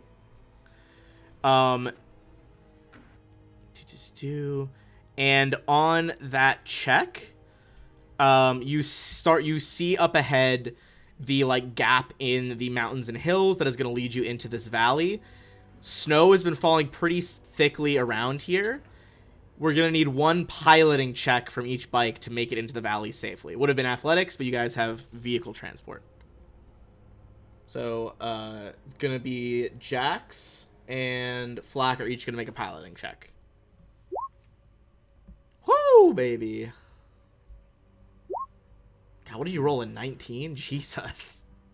You rolled a 2. It's still so much. Both succeed. You guys kind of like start to skid as like the grav pads are really having trouble here because they work by like repulsing off a hard surface, but the powder is so loose that you guys are like almost hydroplaning on this snow with the hover cars. I imagine whoever's like in the lead car is just covering whoever's behind in snow as they go along. Oh, you guys are fucking caked in snow.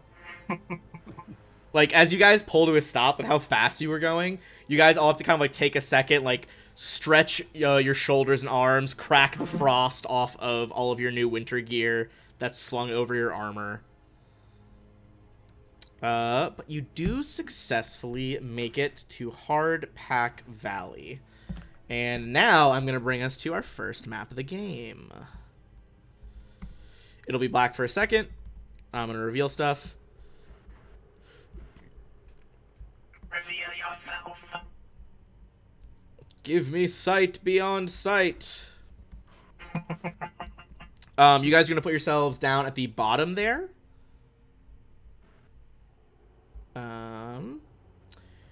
You guys are in deep enough of a valley. It is still snowing, which is going to affect perhaps some combat things and like actual visibility to track things when, you know, you're in peril.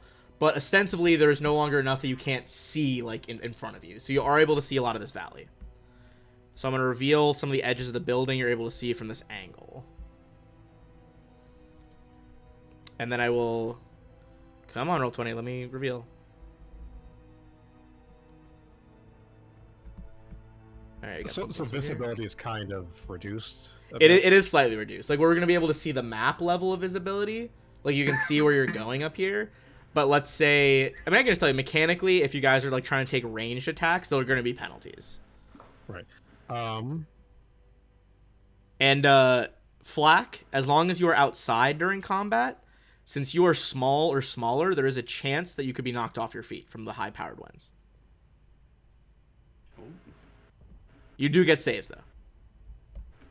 But this just gives you some, like, the wind is what's really dangerous right now. More so than the snow, even. How does, because I have this, how does that affect my sight? Like, I got Predator Vision. Just... Predator Vision, it's one of those things, like, it gives you, like, the flat bonus, but, just remind me, like, when you're making checks, because flavor-wise, like, yeah, you know, you're seeing infrared and ultraviolet. That is going to change some stuff just on a story level. All right. I see the guy, right, like, 20 feet away, but I don't see the rock right in front of me, and I eat shit. Aha! Warm bodies! Oh, fuck! Just immediately eat it. Okay, so the impression of a sleepy village of log cabins has been rather spoiled by the blizzard raging through the valley. The buildings surround a towering blue-needled coniferous tree, bristling with long silver pine cones at the center of an otherwise empty promenade. Metal sculptures of cavorting... Oh my god, my brain just shut down. Cavorting squawkses, which is a type of beast, stand beneath the tree's snow-laden boughs, and a nearby plaque bears in common, Snowdrop Village, established 320 AG. You guys see there are some more of those holographic carolers around, although they are jittering kind of on and off with the intense blizzard happening. As you are looking around this area, everyone go ahead and give me a perception check.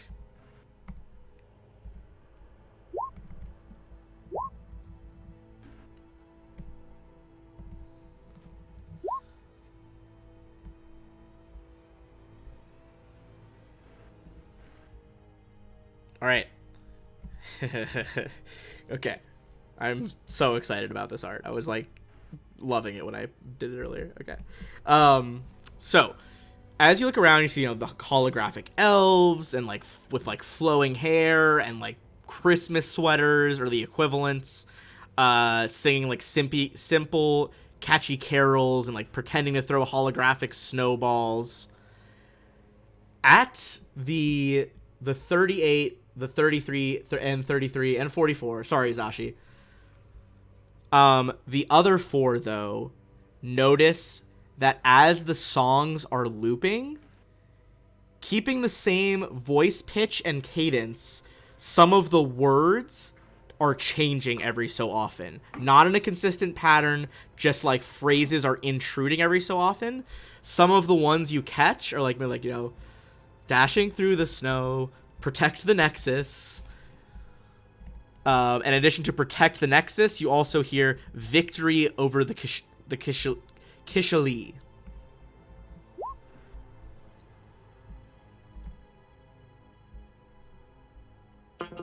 Kishali. Is that a... Give me a culture check. Oh. Or a life science check. Both will be applicable. MK doesn't know this, but I think I know this. Fair. Nice. Okay. All right. The Kishali.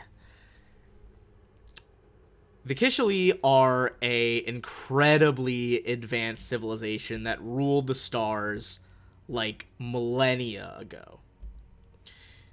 The Kishali created all sorts of insane weaponry, and in terms of things that have happened in recent years, you know that there was a lot of Kishali issues around about in-game world. I think it's 4 years ago when a massive super weapon was found in the galaxy and later removed by other Starfinder heroes. It's a different campaign. Known as the Stellar Degenerator that could destroy stars. So this is like a Forerunner level civilization from a long time ago.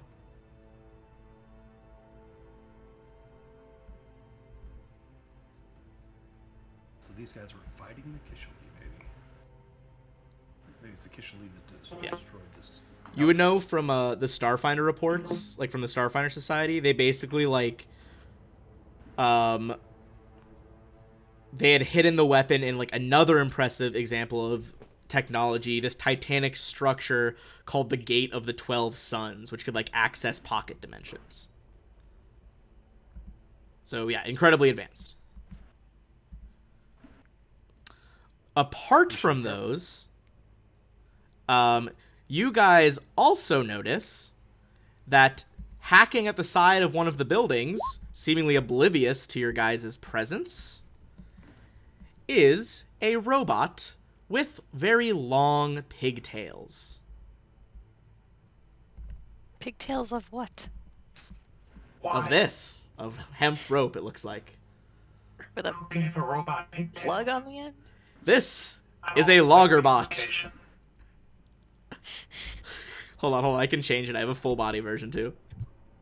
They have an axe for a arm? Yeah, he's also got a kill. Fascinating. Yes. That is awesome.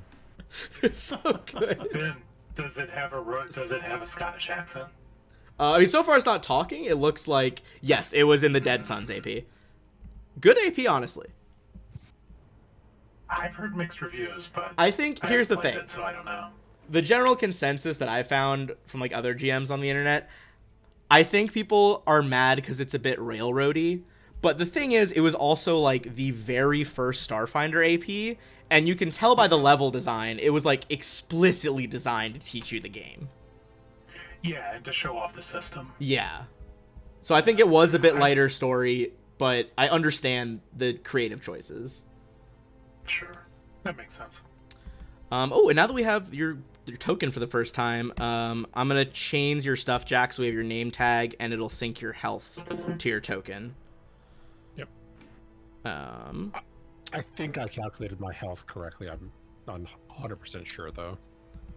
I will take a look at it, but I mean, that seems believable, especially for being tanky. I think Sashi is at like 156. Okay. And unless your stats are wildly different than hers, you guys should be pretty close. Zashi should be higher than 95. Yeah, I don't know why hers is 95. But let me just sync this token to you really quick. It's HP, not stamina. Unless my hit point should be higher than 95, but... Oh, that your stamina is the 95? Yeah, the green No. circle shows our hit points, not our stamina. Yes, correct. Yeah, my stamina is over 100.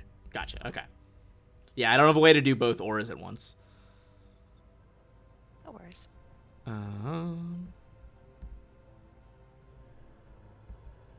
Alright, in theory, I'm just going to drag out a test Jax right now. Okay, it should be synced. Although it looks like the auras are being kind of funky today. I gotta edit that script a little bit. Alright, so what do you guys do? What are these, this contraption here and this one over here that are plugged into these, what look like, I don't know, machines? They are kind of multi-purpose machines. You can change out the attachment at the end. Right now, they have like thresher saws at the end to cut down trees more efficiently. They can also be used as cranes, and those two blue things are like portable generators. Okay. Looks like there is like a faint glow because like the type of reaction these generators are using would be more difficult to turn off than just keep it going. But they're in like an idle mode. Like you would need to switch them on to fully use the machines. MK raises both hands like up next to his head in a non-threatening motion and just calls out, "Hello there. Come here, my little friend. Don't be afraid."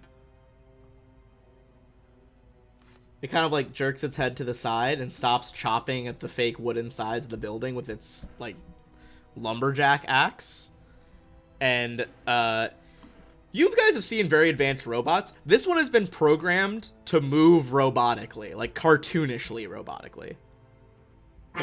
Did you say it was? Did you say it was hacking at the building? Yeah. Like instead of hacking at a tree with that axe, it was just chopping at like the... You guys know that it's not real wooden buildings, but it's chopping at like the logs of the log cabin, quote unquote. I'm just gonna have my laser at the ready. All right, fair. Always. So, Always. as MK starts talking to it, Toss like plugs his horn back in, like, we're talking. I'm not hacking. Okay. Just gets sad and like moves off like to the side. I mean, we can do two things. You guys see that this bot has been ostensibly modeled after what looks like a female dwarf, and with kind of a dwarvish burr in its robotic voice. God, how do I do this with robotic undertones? How are you doing? Welcome to the valley. To the valley. Max had The Valley of the Jolly Green Giant. What are you working on over there? I am Loggerbot 1. I am chopping down the trees. Trees. Trees. Trees. Trees. Hello. Welcome to the valley. MK will telepathically tell Koss that I think something is wrong with this robot. What are you doing in the valley? We're also here to help chop down the trees. Ah, of course. Protect the Nexus. Yes, protect the Nexus. Protect the Nexus, Do you know yes. where the Nexus is? What are you doing in the valley? Looking for the Nexus. Ah, we should protect the Nexus. But we have to know where it is to protect it. Would you like to cut wood with me? I'm just gonna try to stall him while Koss. Koss, you want to make a computer's check to try to This problem. figure out what the fuck's going on with this thing? Maybe we can cut wood later.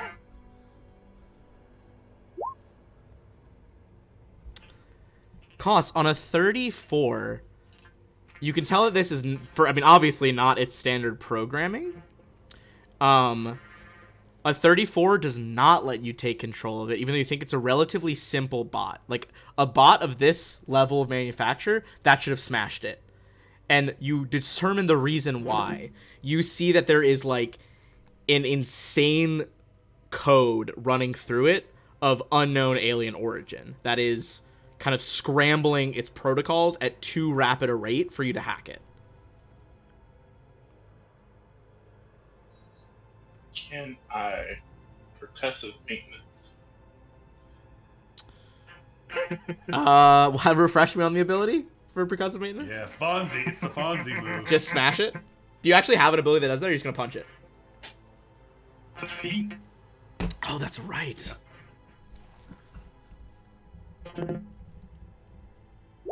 Okay. The tried and true, baby. Okay. Or fails. Oh, actually, it says engineering, not computers. I forgot about that. Oh, yes. It's an engine. This is a more of a computer problem. Its actual body seems to be working fine. Just smack him anyway. Yeah. The hardware is working. Software is fucked up. I need everyone to give me a perception check while this is going on. Slowly being surrounded by murder dwarf bots.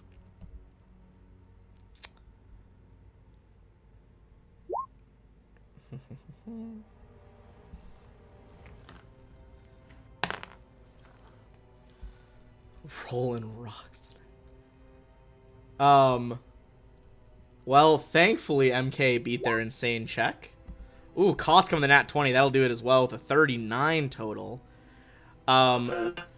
Before the robot points it out to you guys, this will deprive them of a surprise round.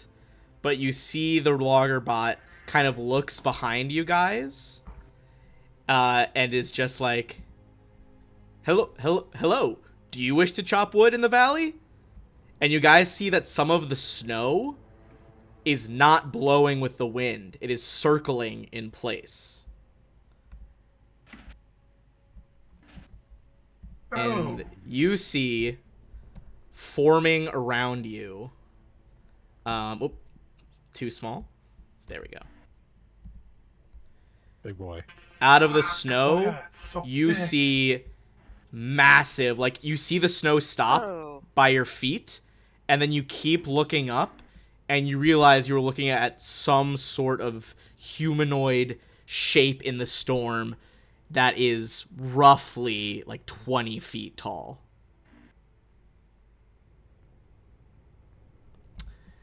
But, thanks to you guys, they did not see it coming, and we are going, or you guys did see it coming.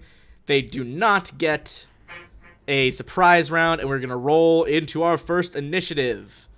Oh, and Jax, click your token before you roll initiative, and it'll auto-add you in. Yep.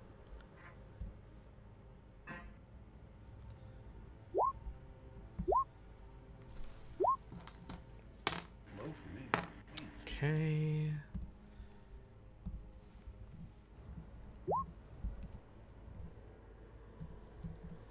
All right, 1, 2, 3, 4, 5, and 6 makes the elemental.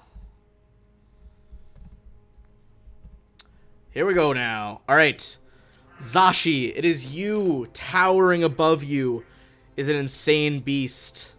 If you would like to make a mysticism check, you try to figure out what the hell this thing is. Yeah, I'll try. I don't know how well I'm gonna do, but It's a free check. Might as well. always gotta try. You think it might be some kind of air or storm elemental? Unclear what powers would be involved with that. But either way, it looks mad at us, right? Like Oh, I it's should for shoot sure it? hostile. It looks like it's like kind of gathering storm wind to like attack you guys. That makes an easy decision for Zashi. So I just switched out my azimuth laser rifle for a Corona laser rifle, so I'll use this getting to roll, fancy. but then I'll need to. I forgot to change it in the in Roll20, so I'll need to add damage if I hit. But yeah, she's just gonna shoot at it. That was just the item button. Oh. You gotta do the attack button. Whoops. Understandable. I did the same thing in a home Yep. game like yesterday. Yep. Where's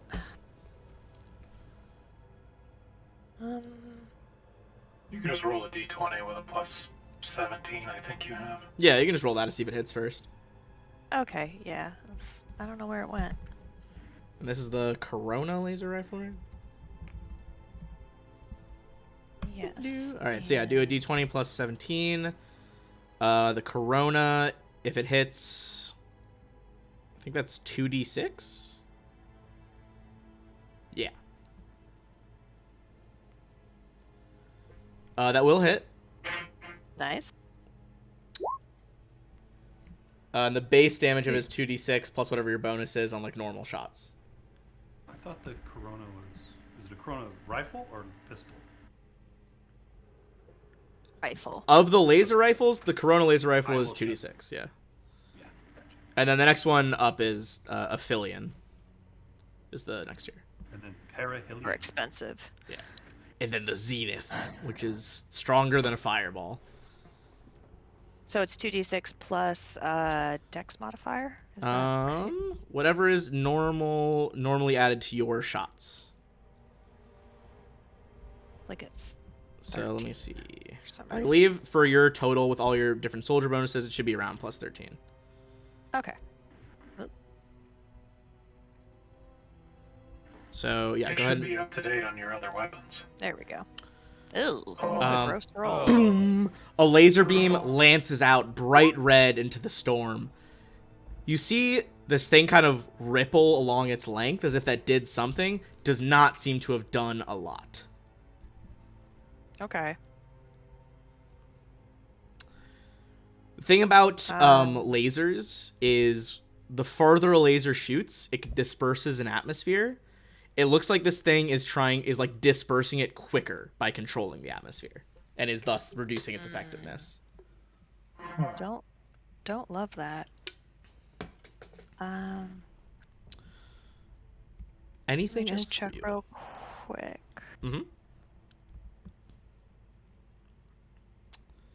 No worries. Session 1. Yeah.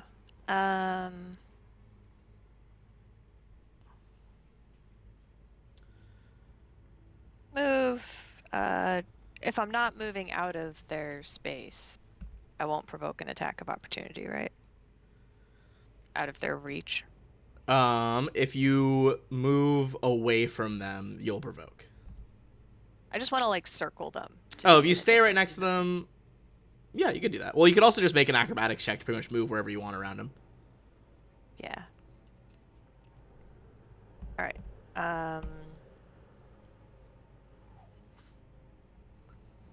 Actually, yeah, why don't I make an acrobatics check to see if I can move a little away from them.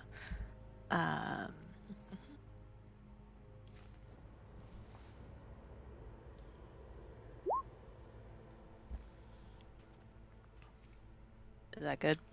Let's see. It's going to be a KC plus me. That is not good enough, but it is close. Really? Mm-hmm. Okay. Well.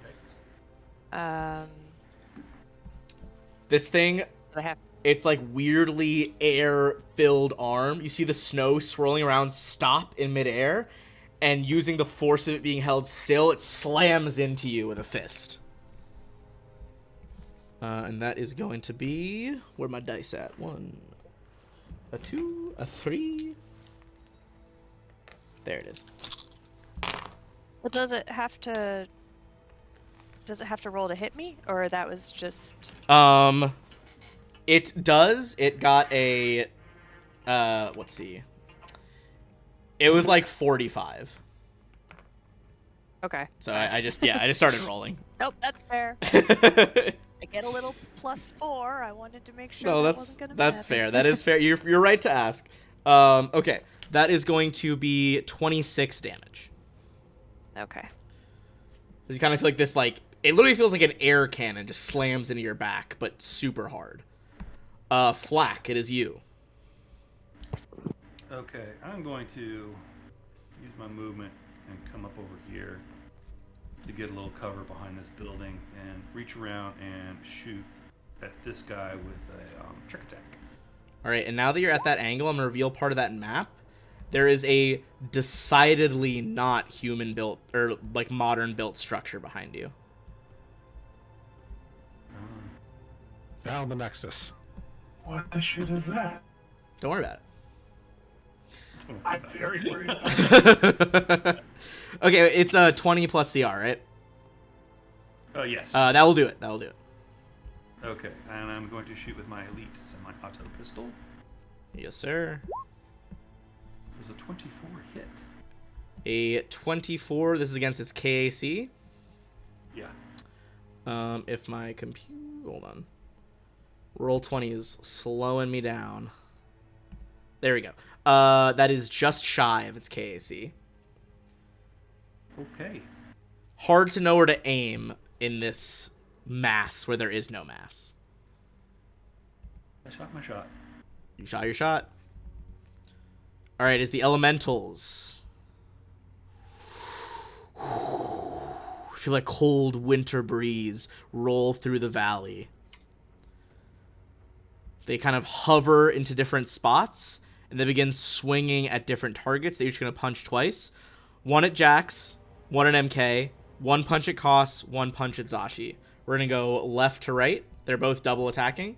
We're going to start on Zashi and then go to Koss. Zashi, that is a 37. That does hit. Okay. Look, you guys got crazy armor now. I'm never sure. This time you're going to take a flat, even 20. Okay. That was much worse. Cost, that is going to be a 26. Does that hit? To KAC, yeah. They're like slamming you with fists, basically. That misses. All right, you manage to hunker down. The wind kind of like, boom, rushes over you, but you are not injured. Next is the first punch on MK. And actually, sorry, let me make sure I get this measurement right. He might have to have moved 5 feet down. No, he's good. He's got 15 feet. MK, that is a 29 to hit KAC. Barely. All right, in that case, it is going to be 27 on MK. Finally, Jax, on you. The fist swings down. That is going to be 33 on KAC. 33 misses. You guys see the punch, and your new member of the band hunkers down and is not hurt by this enormous elemental. What kind of Flax damage is sends this? telepathically to MK. Ooh. Ooh, fancy. What kind of damage? This is bludgeoning damage. Damn it. All right. Jax, that is you. I assume he's within melee range, correct? Well, I don't know. What's your reach? He's hitting you from like 15 feet away because he's enormous. Right, but I have a ranged weapon, so he's... Oh, in shooting range? Absolutely, he's in range. Okay, so what's the penalty again for range attacks and melee? Range attacks and melee for you, it'll be a -2, but you're also getting an additional -2 from the storm right now, so -4. I think I forgot to account for that for you, Zashi, from the storm, but we'll do that next time. All right, I'm gonna make a full attack at... Nice, double shot. Yeah, at the guy in front of me. This one? Okay, gotcha. Double shot or triple shot? Double. God Yeah. damn. You guys see, like, massive Perfelian artillery laser hefted in both hands. Starts rattling towards the beast, and you see some of the air composing this monster begins to ionize under the blast. Both of those hit. Damage seems to be lowered each time, but still a massive amount. Good hire, guys. Good hire. It lets out not really a roar, but you know when a strong gust of wind comes to like a narrow alleyway and gets suddenly louder? That kind of fills the valley. MK, that is you. And also, feel free to make an Arcana check to figure out exactly what's going on with these dudes. Or, sorry, Arcana, Mysticism. 38. You would know that these are indeed air elementals. These are Elder air elementals, the oldest and biggest of all elementals. Yikes. What that check would reveal to you is they are immune to certain elemental damages, like cold right now. However, the main thing is that they will just reduce any damage at all, by 10. They have DR all, DR dash. Damn. Don't love that, but I will share it with everyone telepathically. MK doesn't like getting punched by a tornado, so It's understandable. he is going to, like a bottle rocket, activate Starlight form. And yeah, Frostnado. Sounds like a fucking And- Dairy Queen product. It does, and I want it. And fly 60 feet straight up. 60 feet. Boom. You fly up there. Go ahead and give me an acrobatics check as they both see you take off and like try to reach for you in the storm.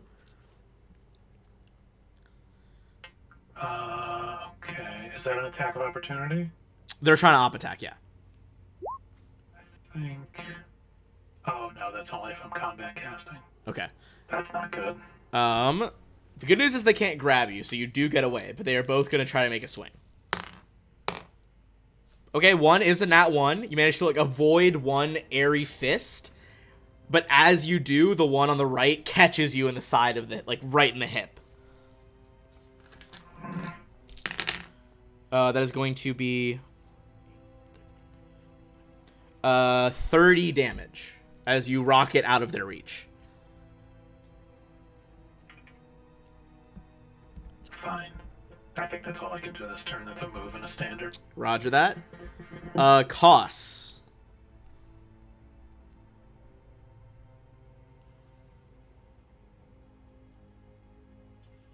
So many things that he was going to do but can no longer do. First off, he will turn on combat tracking. Are you tracking? The top or bottom? Or right or left, I guess. The top one. Okay, over here. Your eye like focuses in, kind of like an overlay appears over your vision of like, okay, here's the outline of the beast. That's where the beast ends and the storm begins. All right, what's after that? And then he will use his upgraded laser eye. He now has the optical laser Corona. And shoot at that one. We got those fancy laser eyes now.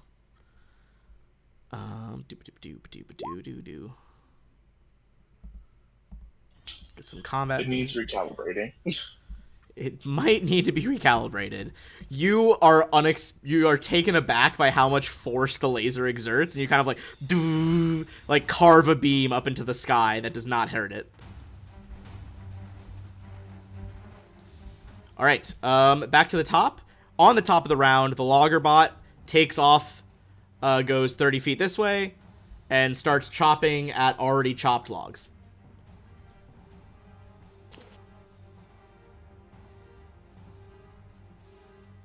So they're not attacking the bot at all. They don't seem very interested in the bot. Although you do hear the bot cheerily like wave back at you guys and go, "Protect the Nexus." Sure, man. All right, Zashi, back to you. On it, buddy. We're on it. Oh, I'm trying. So, I'm going to run up and slash at this Frost Tornado person with my longsword. All right, you move into its reach and go for the swings with your sword, honed to a fine edge. That is a hit, and even though it is somewhat reduced, still deeply cuts into this creature. You see the swirling snow making these guys up is beginning to whirl a little bit more erratically, not as solid of a physical presence. Okay, cool. And the only other thing I'm gonna do is keep. I'm using The spring attack, jump by him.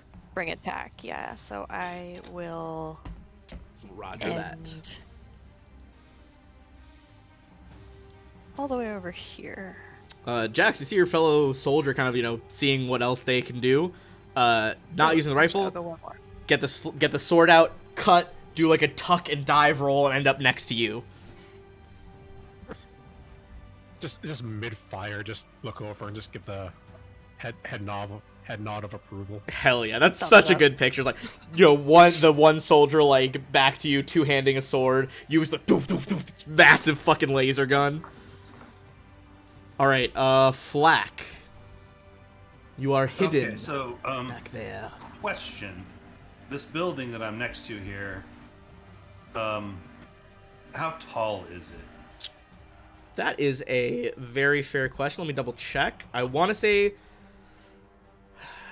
Okay, it is 15 feet to, like, the edge of the roof, and then it, like, goes up in a log cabin point. The point goes up to, like, 20 feet at its apex. Oh, interesting. Okay. So it's like a slanted roof. Yeah. So 15 feet to the edge, and then 20 to here. I will not do what I was thinking of then, Okay. and I will enable my cloaking field and do a trick attack on this guy right here. You cloak yourself, already hard to see with your new white winter gear, amidst the blizzard. Go ahead and make your check against him. That'll certainly activate a trick attack. And I will use my elite semi-auto pistol again. Crack! Bullet goes off in the surrounding sound. Oh my goodness. Come on. What is that, Flack? You're cursed. That's the same I got last time. It does not impact him, it seems. Huh. This one does seem interested by the U and is going to fly over, making this tree almost like bend over double just from the force of the wind, and he's going to make one attack on you. The guy over here, MK, is now too high. It calculates that the biggest threats on the table are going to be Jax and Zashi to him, so he'll move in and multi-attack. Actually, he can't do both. He doesn't have that feat. So they're each going to make one swing. Evens odds, Zashi or Jax. Going to be on Jax. So we'll do him first and then Flack. Jax, to hit you, is a 31, which I believe is a miss against your KAC. Yep.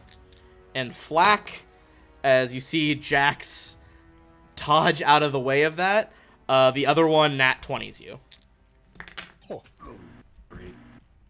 This is going to be Yikes. The force of a hurricane slamming into you, Flack. You take 58 damage. Oh my god. God damn. Boom! You see the tree behind you is like almost uprooted from the aftershock of this wind. Back to Jax.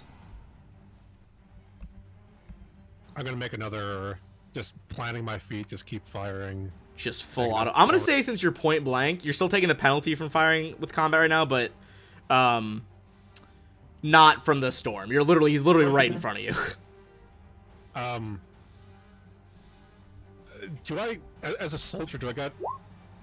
Everyone can do a full round attack, but soldiers they can do something else, right?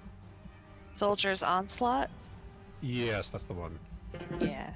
I believe it's at a third one. Let me check. Yeah, you can make up to 3, but the penalty increases. Yeah. So instead of -4, -6. yeah, -6. Exactly. I'm okay with that. For what it's worth, my weapon does have penetrating. Okay. I didn't know if they had damage reduction, but I just thought I'd mention it. They do have damage reduction. Okay. How much is it equivalent to if I have? Because it's the weapon that has the. Okay, so penetrating weapon designed to punch through. Penetrating weapon ignores an amount equal to the weapon's level. Which weapon do you have? What's the laser?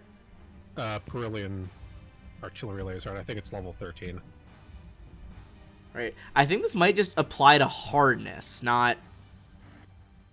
Yes, this would be against like a solid object. I don't think it's against DR. At least from what I'm seeing.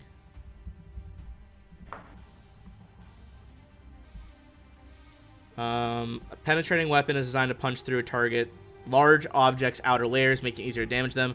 Penetrating weapon ignores a hardness equal to its weapon's level. So yeah, that would be like blasting through doors and stuff. Right. Okay. All right, just thought I'd mention it. No, worth mentioning. I do the when I click on the laser, there's no macro for a soldier's onslaught. I think we can manually add them later. I didn't realize that was an option here. I would say just make 3 regular attacks, and we'll just subtract 6 from each of them. All right. Okay, so 19, 29, and 24. The 29 and the 24 both get to its EAC. Doof, doof, doof, doof. More heavy laser fire intensifies. And the one in front of most of the squad is now looking bloodied. It's looking below half health. Which brings us to our glowing mystic up in the sky. MK, what's the move? Well, it's the first real combat of the AP. I think I'm gonna have to go with the old reliable and just download a massive amount of code into this Elder Elemental's brain. Does mind thrust? 5 mind thrust. Does it specify humanoid or anything like that? 1 creature. Okay, outsiders are included in creatures. Now. So that is a will save for him. DC 23. That is a 21. That is a fail. You love to see it. So first of all, he is exhausted for 1 round. God damn. And here comes the damage. The soldiers and Koss as well, you guys look up, see MK sparking with purple energy, and then you see a little purple spark in the head of this creature expand, and boom! In a blast of telekinetic energy and psychic power, this one is ripped apart into regular snowstorm.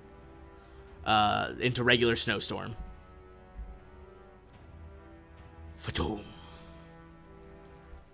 Alright. 1 down, baby. Koss.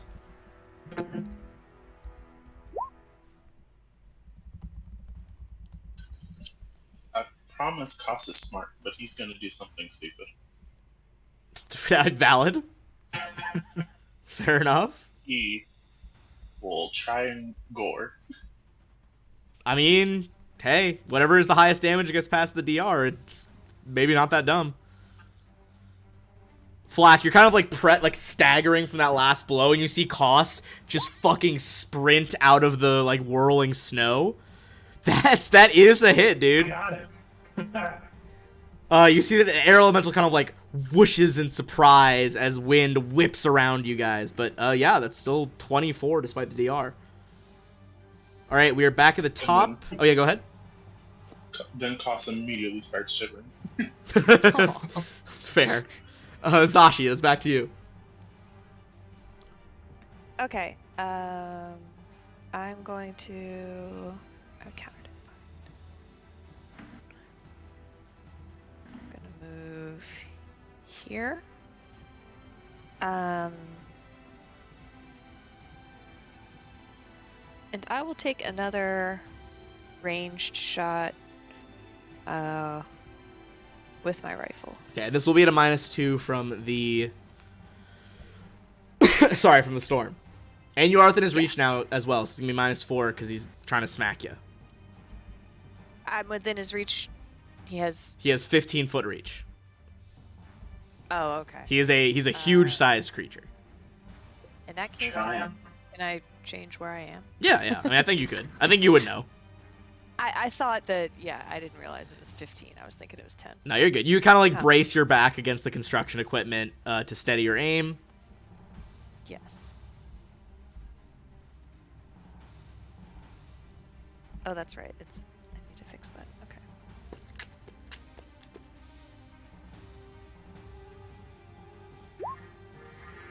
That'll definitely do it. Awesome. And this is the Corona. So this is 2d6 plus 13 fire damage. Laser rips through him this time. Seems to actually do a little bit, but he is still cooking. He is pretty much exactly at bloodied now. Which brings us back to Flack, having just suffered an enormous blow from this creature. Yeah, so Flack engages his jump jets. Nice. Gets up on the roof. Goes to the peak and just hunkers down on the other side of the peak. Okay, I'll just reveal that section. It's just blank in there right now, so that's fine. Nothing will be spoiled for you. So you're ostensibly on the roof up there. I'm on the roof at the peak, but on the other side away from the elemental. Do I need to make an Gotcha. acrobatics check? With the jump jets, yeah, even with the jump jets, if you're landing, you do, because this is an angled roof covered in snow. So you're just trying to like basically keep your footing. Oh, I was thinking it. Yeah, that too. Oh, and also avoid his op attack. Yes, you would also do it against that. Right. So that's for the roof. So that stabilizes you on the roof. Give me another one for the punch. Yeah, and this will be +5. So You do avoid his punch. Kind of like rips through the tree behind you, shattering it near the top of the pine. Some of it collapses onto the ground. Okay. But you dodge and the punch. Now I finally will do a trick. You can do it.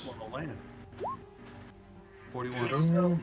Okay, you got I'm the gonna stealth. change it up and use my laser pistol, Hell yeah. and I missed. Oh my god, dude. So proficient at everything but shooting. You're not even that bad at shooting. You got +15. I got a +15. I know. It's like That's so rough. Jax, this was happening a lot during the end of the last AP for whatever reason. Flack just kept whiffing. Good lord. I Okay. can help, guys. Hey, you're distracted. It's punch. You took a hit. Flack is a tank now. It's your new role. He doesn't have another reaction, right? I took his reaction. You did take his reaction, admittedly, yeah. But it is his turn now, so he gets it back immediately. He can't really get an angle on Flack from here, so he's gonna take a swing. He's gonna kind of like 5-foot fly over here, and take a swing at Zashi and Koss. The guarded step. Nat 1 on Koss. Sashi, that is a 36. It's a hit. Yep.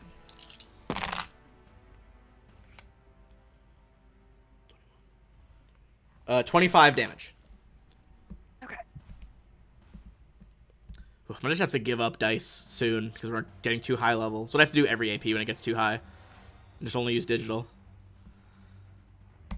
All right, that is back to Jax. I assume that this thing is in my way. That is, yeah, it's big enough to block your line of sight. All right, I'll move 25 feet over here. Is this thing in the way? No. That's like up in the air. Oh, okay, good. That's like a crane diagonal.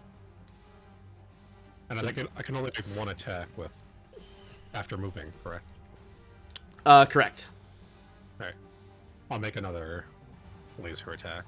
But it is at full bonus, so that's good. Yep. That is another hit. Bringing this thing below half as it takes another round of fiery laser damage.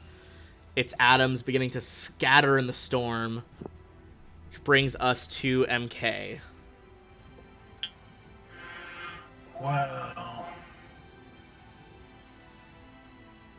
I don't want to... Finish him. Finish him. I think MK is going to... Well, no.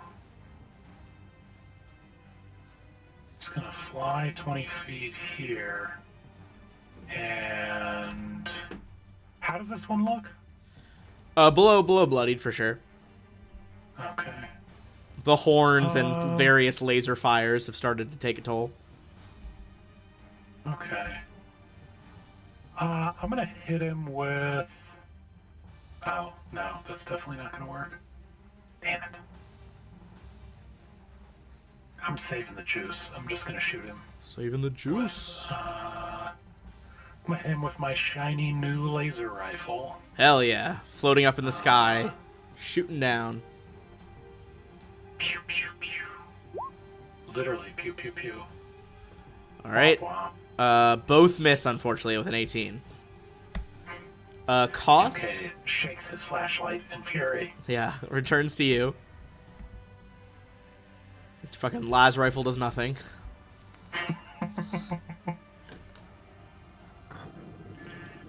Brother, get the heavy bolter. God, get the heavy bolter. I almost beat one of the most competitive lists yesterday. I was very happy about it. Ooh. I'll tell you about it later, though. It's fine. Alright, Koss. How will you smite the beast? Ooh, with the plasma sword. 23 will hit that EAC exactly. Unfortunately, that is not enough damage and does not seem to affect it. The blade just is not big or strong enough to deal with this beast. Zashi. Okay, we're gonna do another spring attack. Yes, go for it. Is this tree like in my way, or? If you got to the square, you'd still be able to do it. Okay. Honestly, he's so massive, you could probably find an angle underneath the boughs of the tree from pretty much any side. Yeah. All right, so we're running up, and we're swinging. Zashi do be swinging. Ugh. Ooh, unfortunately, with the longsword, that's only not enough on the KAC. As the blade kind of shing, kind of like that metal zinging sound through the air, unfortunately, does not seem to cut through the elemental. All right, flak attack. All right, yeah, let's do this. That's just the rest of my movement. Oh yeah, I'm spring gonna attack. use my brand new quad attack. Ooh, oh baby. Fucking hell. Something's got a friggin' hit here. Which pistol is this? This is the parahelion laser pistol. Okay, so if the EAC, the first one misses, but the second, third, and fourth all hit as you just fucking fan the hammer of this laser pistol in anger. So finally, three so I'm gonna roll hits. the damage. I'm just gonna click the laser pistol and for the damage. Yeah, just click it 3 times. Okay, so we got 17 and a half. And it's because of the formula, if anyone's wondering why there's the fucking 0.5. Yeah, it's a stupid half your class level. All right, let's... Okay, so that's going to be... And next one... Hey guys, I hit something! Woo! Hell yeah, I hit it 3 times! Great shot, Flack. That is back to this creature. Ooh. The wind begins to like pick up and vibrate through the valley. And with the force of a blizzard, it is going to strike out twice more.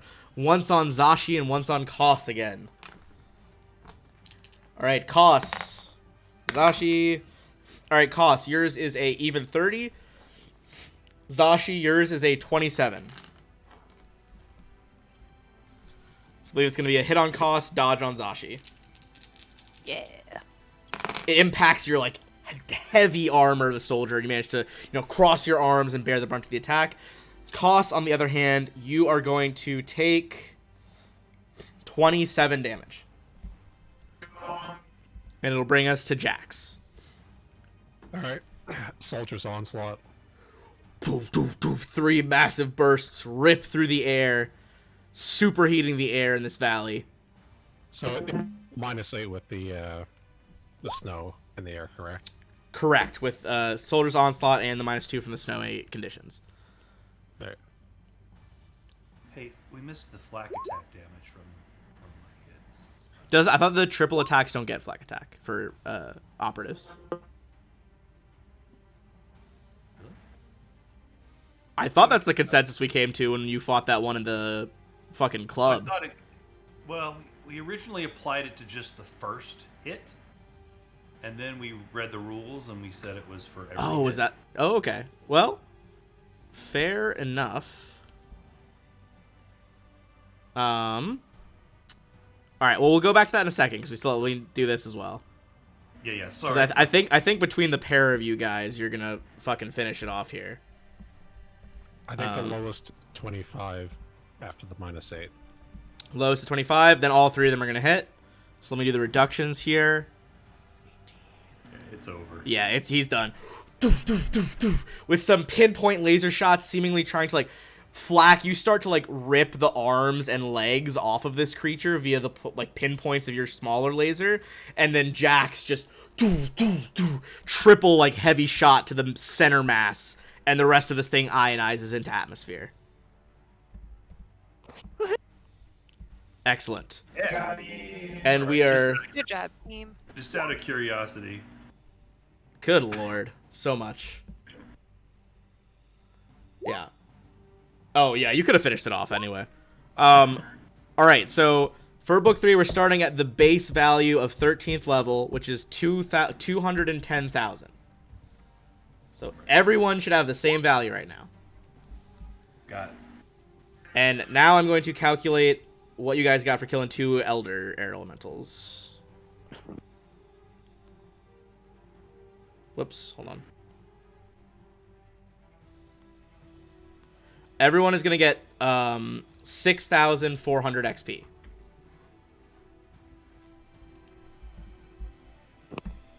Nice. I'm going to bring us out of combat.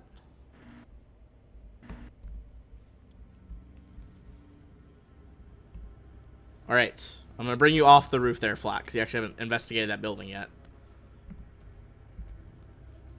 Alright. As the fight dies down, what are you guys doing? The logger bot seems to just be happily chopping away over there.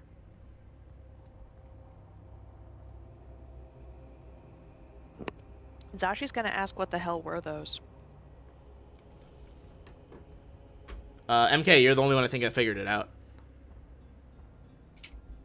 Yeah, I shared it at the time. Oh yeah, you did the you telepathically messaged it to everybody. Yeah, Elder Air Elementals. It's interesting though that the logger bot didn't seem concerned with them, and they didn't seem concerned with it. Did we Did I get the feeling that they were under some sort of compulsion, or did they seem to be acting naturally for air elementals? I think on your high check, you would know that powerful enough air elementals will seek out powerful enough storms, kind of like drawing like to like. Okay.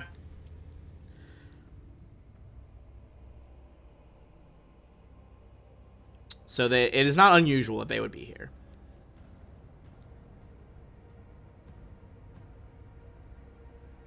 All right, well, we'll watch out for those. Yeah. Because of your positioning right now, Koss and Flack and Zashi, as you get a closer look at these coniferous trees, go ahead and give me life science checks.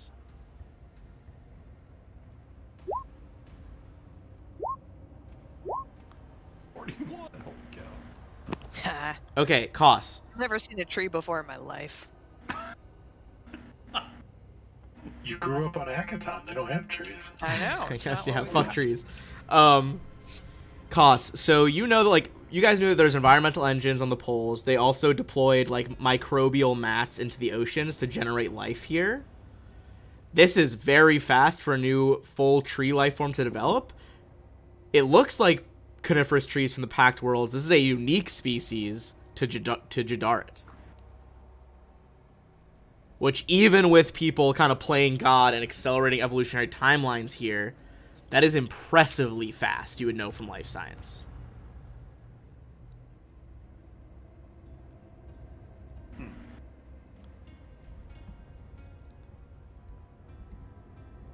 I'd say at a 41, not impossible, but bordering on impossible that they could have been that successful that quickly, the environmental scientists.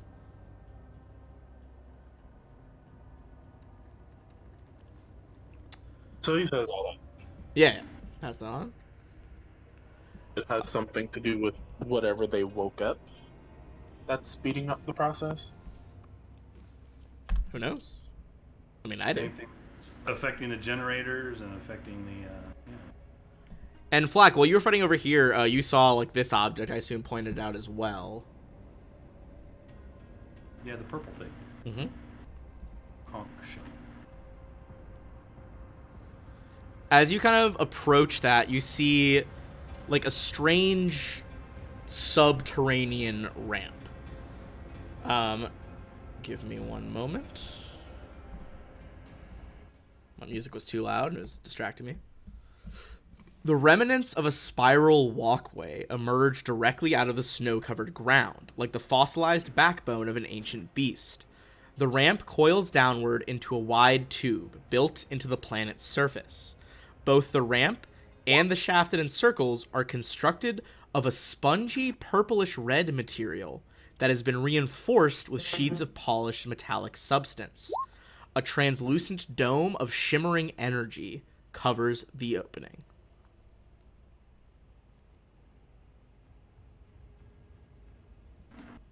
I will cast Detect Magic on it.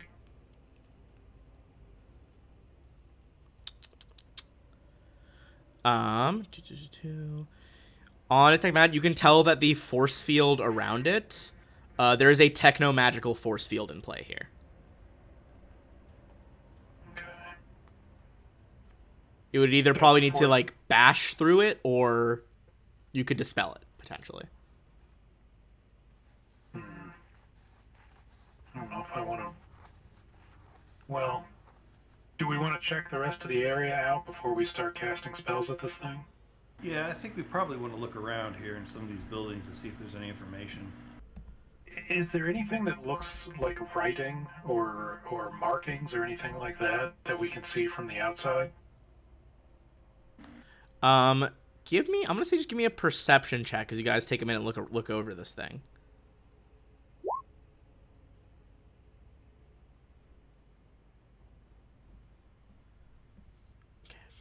Okay. First things first, you do not see any immediate writing. Although, once again, what stands out to you is this strange blend of, like, seemingly natural matter, like the spongy purplish red stuff, that has been like reinforced with metal. It's a building pattern you guys have not seen in the Pact Worlds before. You can also tell, I'm going to say on those perception checks, that this force field would have been activated before the blizzards because you do not see a pileup of snow in the spiral stairs. Interesting. I wonder if this is where they activated it. You guys also, I would say, as part of that check, you check your coordinates. This is the exact coordinates provided by Miss Knott as to where they went in. If the archaeological scans that you requested from her are accurate, the shaft of the spiral stairs will lead about 40 feet underground into the archaeological facility. Or the archaeological find. Excuse me. Well, why don't we check these other buildings before we start trying to go down there after them? Yeah, and I think we probably take a 10-minute just quick rest here while we're. Yeah, I'll say as part of you guys looking around, that's going to be kind of part of a rest here. I'm going to reveal a lot of this map. A lot of it appears to just be empty cabins that aren't finished yet. And then near the end of your search time, you find that there is a model cabin, like what you would show, you know, in a suburbia area. Like, this is what the completed model looks like. Give everyone, while you're, you know, get your stamina back with that rest if you want to spend a resolve point, and then give me another perception check, everyone in the group, as you go around this campsite. Or, fucking building site. Nice, okay.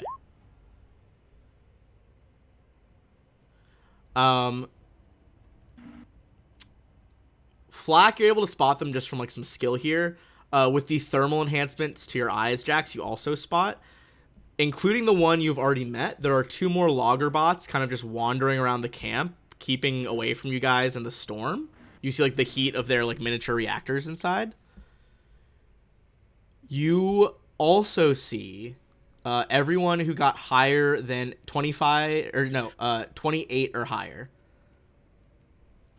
Those who got 28 or higher, notice that some of the caroling holograms with, you know, cozy sweaters, snowballs, white-haired elves, are looking at you guys as you go around the building site. I take it there's some sort of hologram projector around. They're like basically hologram projectors. It seems built into just various places around this like little village. But you know that they're just like, you know, entertainment, like music on loop, and yet they are still tracking you and looking at you as you go by. Am I able to like figure out what's going on there? Just from the hologram projector itself. I'd say make an engineering check.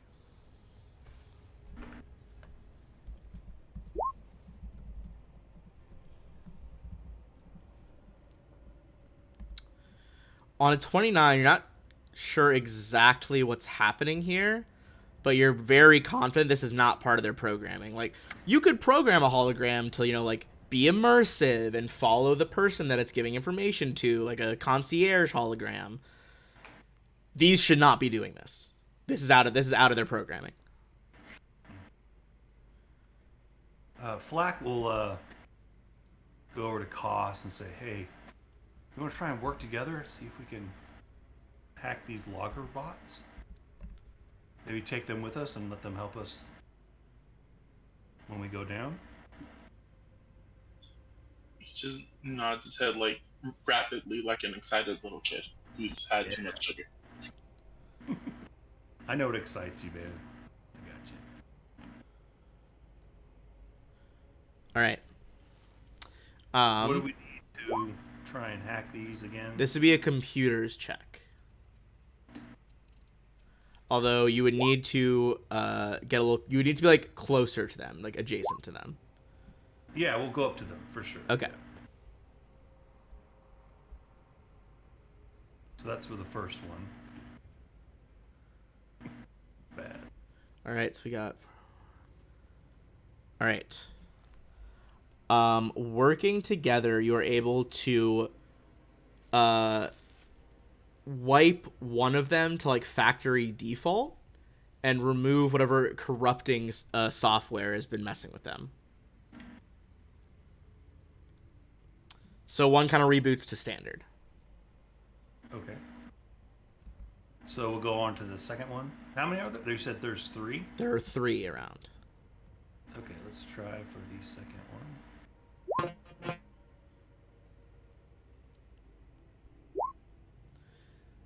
All right. That one does not work. The pair of you give me a perception check.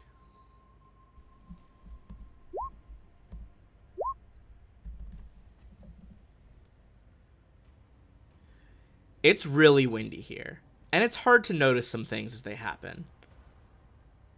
But it's not noticing something that is happening that's the problem here. You realize something has stopped.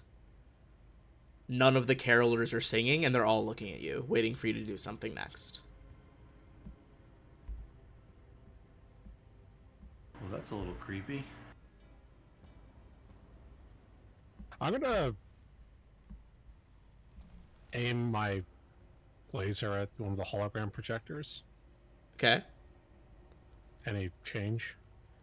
It turns to look at you. Are you destroying the projector? No, I'm just gauging how it reacts to being aimed at. Does it change his expression at all? It's still just kind of smiling like a guest hologram, but it is just like not breaking eye contact with you the whole time. I think we should turn the power supply off to these things. They're kind of creeping me out. I agree, but sounds good. before we do that, MK will try to talk to one of them and just ask, are you protecting the Nexus? We have to protect the Nexus. Why? We have to protect the Nexus. Where is the Nexus?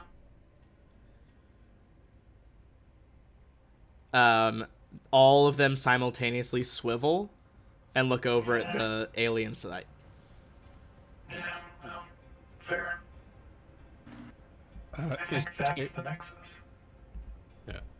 MK, are you actually in this building? Are you going in there, MK? Yeah. I guess I stepped out to talk to the hologram. All right. So you step out of tech to the hologram. Are you heading back into that building? Yeah, sorry, I moved in there and forgot to resolve that. Okay. So, how are you guys getting rid of these holograms? What's the plan? If you still are planning to. Well, I mean, first things first. Koss and I, we got one more logger bot, right? Yeah, you can try on the third bot. And then the one, we have one. If we get another one, we might try and, Koss might try and hack them into being our friends. But for the third logger bot, let's do. All right. It still does not work, and at that point, all you see all the carolers, they have not resumed singing, but kind of in like one voice at the same time over the various speakers like hidden around here. See, protect the Nexus. Defense Program 1 initiated. Protect the Nexus. And as you guys look, Damn it. you see the 4 holograms. All of them step off the bases of their holographic emitters. That doesn't seem... Some Fallout New Vegas bullshit right here. Yeah, exactly. I'm going to allow people to make one last computers check here, and then I think that'll be the cliffhanger we wrap up on this week. Oh, Jesus. Can I whip around and shoot these things? I think it'll be initiative. That sounds like a computer's check to me. Koss With the 46. coming in clutch after the nat 1. Ow. Koss, In numerous technologically advanced societies, holograms are used in advertising, entertainment, and many other industries to catch the eyes when two-dimensional advertising would fail.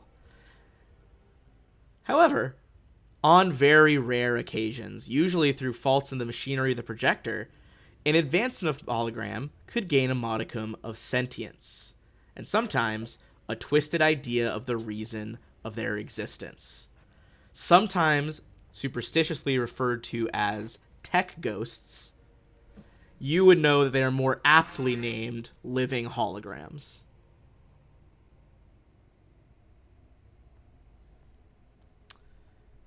And they are ready to attack. You would know that despite being mostly incorporeal, they have the ability to resolve their bodies into hard light constructs so they can hit you. And they also, at will, can create numerous holographic images. God damn it. All right. Although, admittedly, honestly, on a nat 20, you do know, on a nat 20, I'm going to give you a weakness they have as well. They are free from their projectors to a degree. They can't move too far from the projectors or they will cut out. Or if you blow up projector. If projector is destroyed, it could certainly harm them in some way. I don't know if MK looked at this, but like, did he? So inside there's like a cozy kitchenette. There's a fireplace. This, I'm gonna say MK, you would recognize. This appears to be controls for all the like tech stuff in the village right now. Interesting. Yes. Like holograms? Potentially. Seems to be the main control panel. Hack the Hard light planet. fight. All right, guys. Great first Okay, session. shouts Yeah, what do you shout? Go ahead. One last shout. telepathically. Cost. All right, we'll come back at the same time next week. Thanks for joining the crew, Jax. Good to have you here. Yeah. And I will. Thank you guys. This was fun. It's Yeah. good to be back. Good to be back. Yeah, same Time to start a time, brand same new That's adventure. right. All right. I did have a few questions for you before you. Yeah, I can talk to you after we hop off. Yep. All right. Cool beans, guys. Thanks, man. No worries.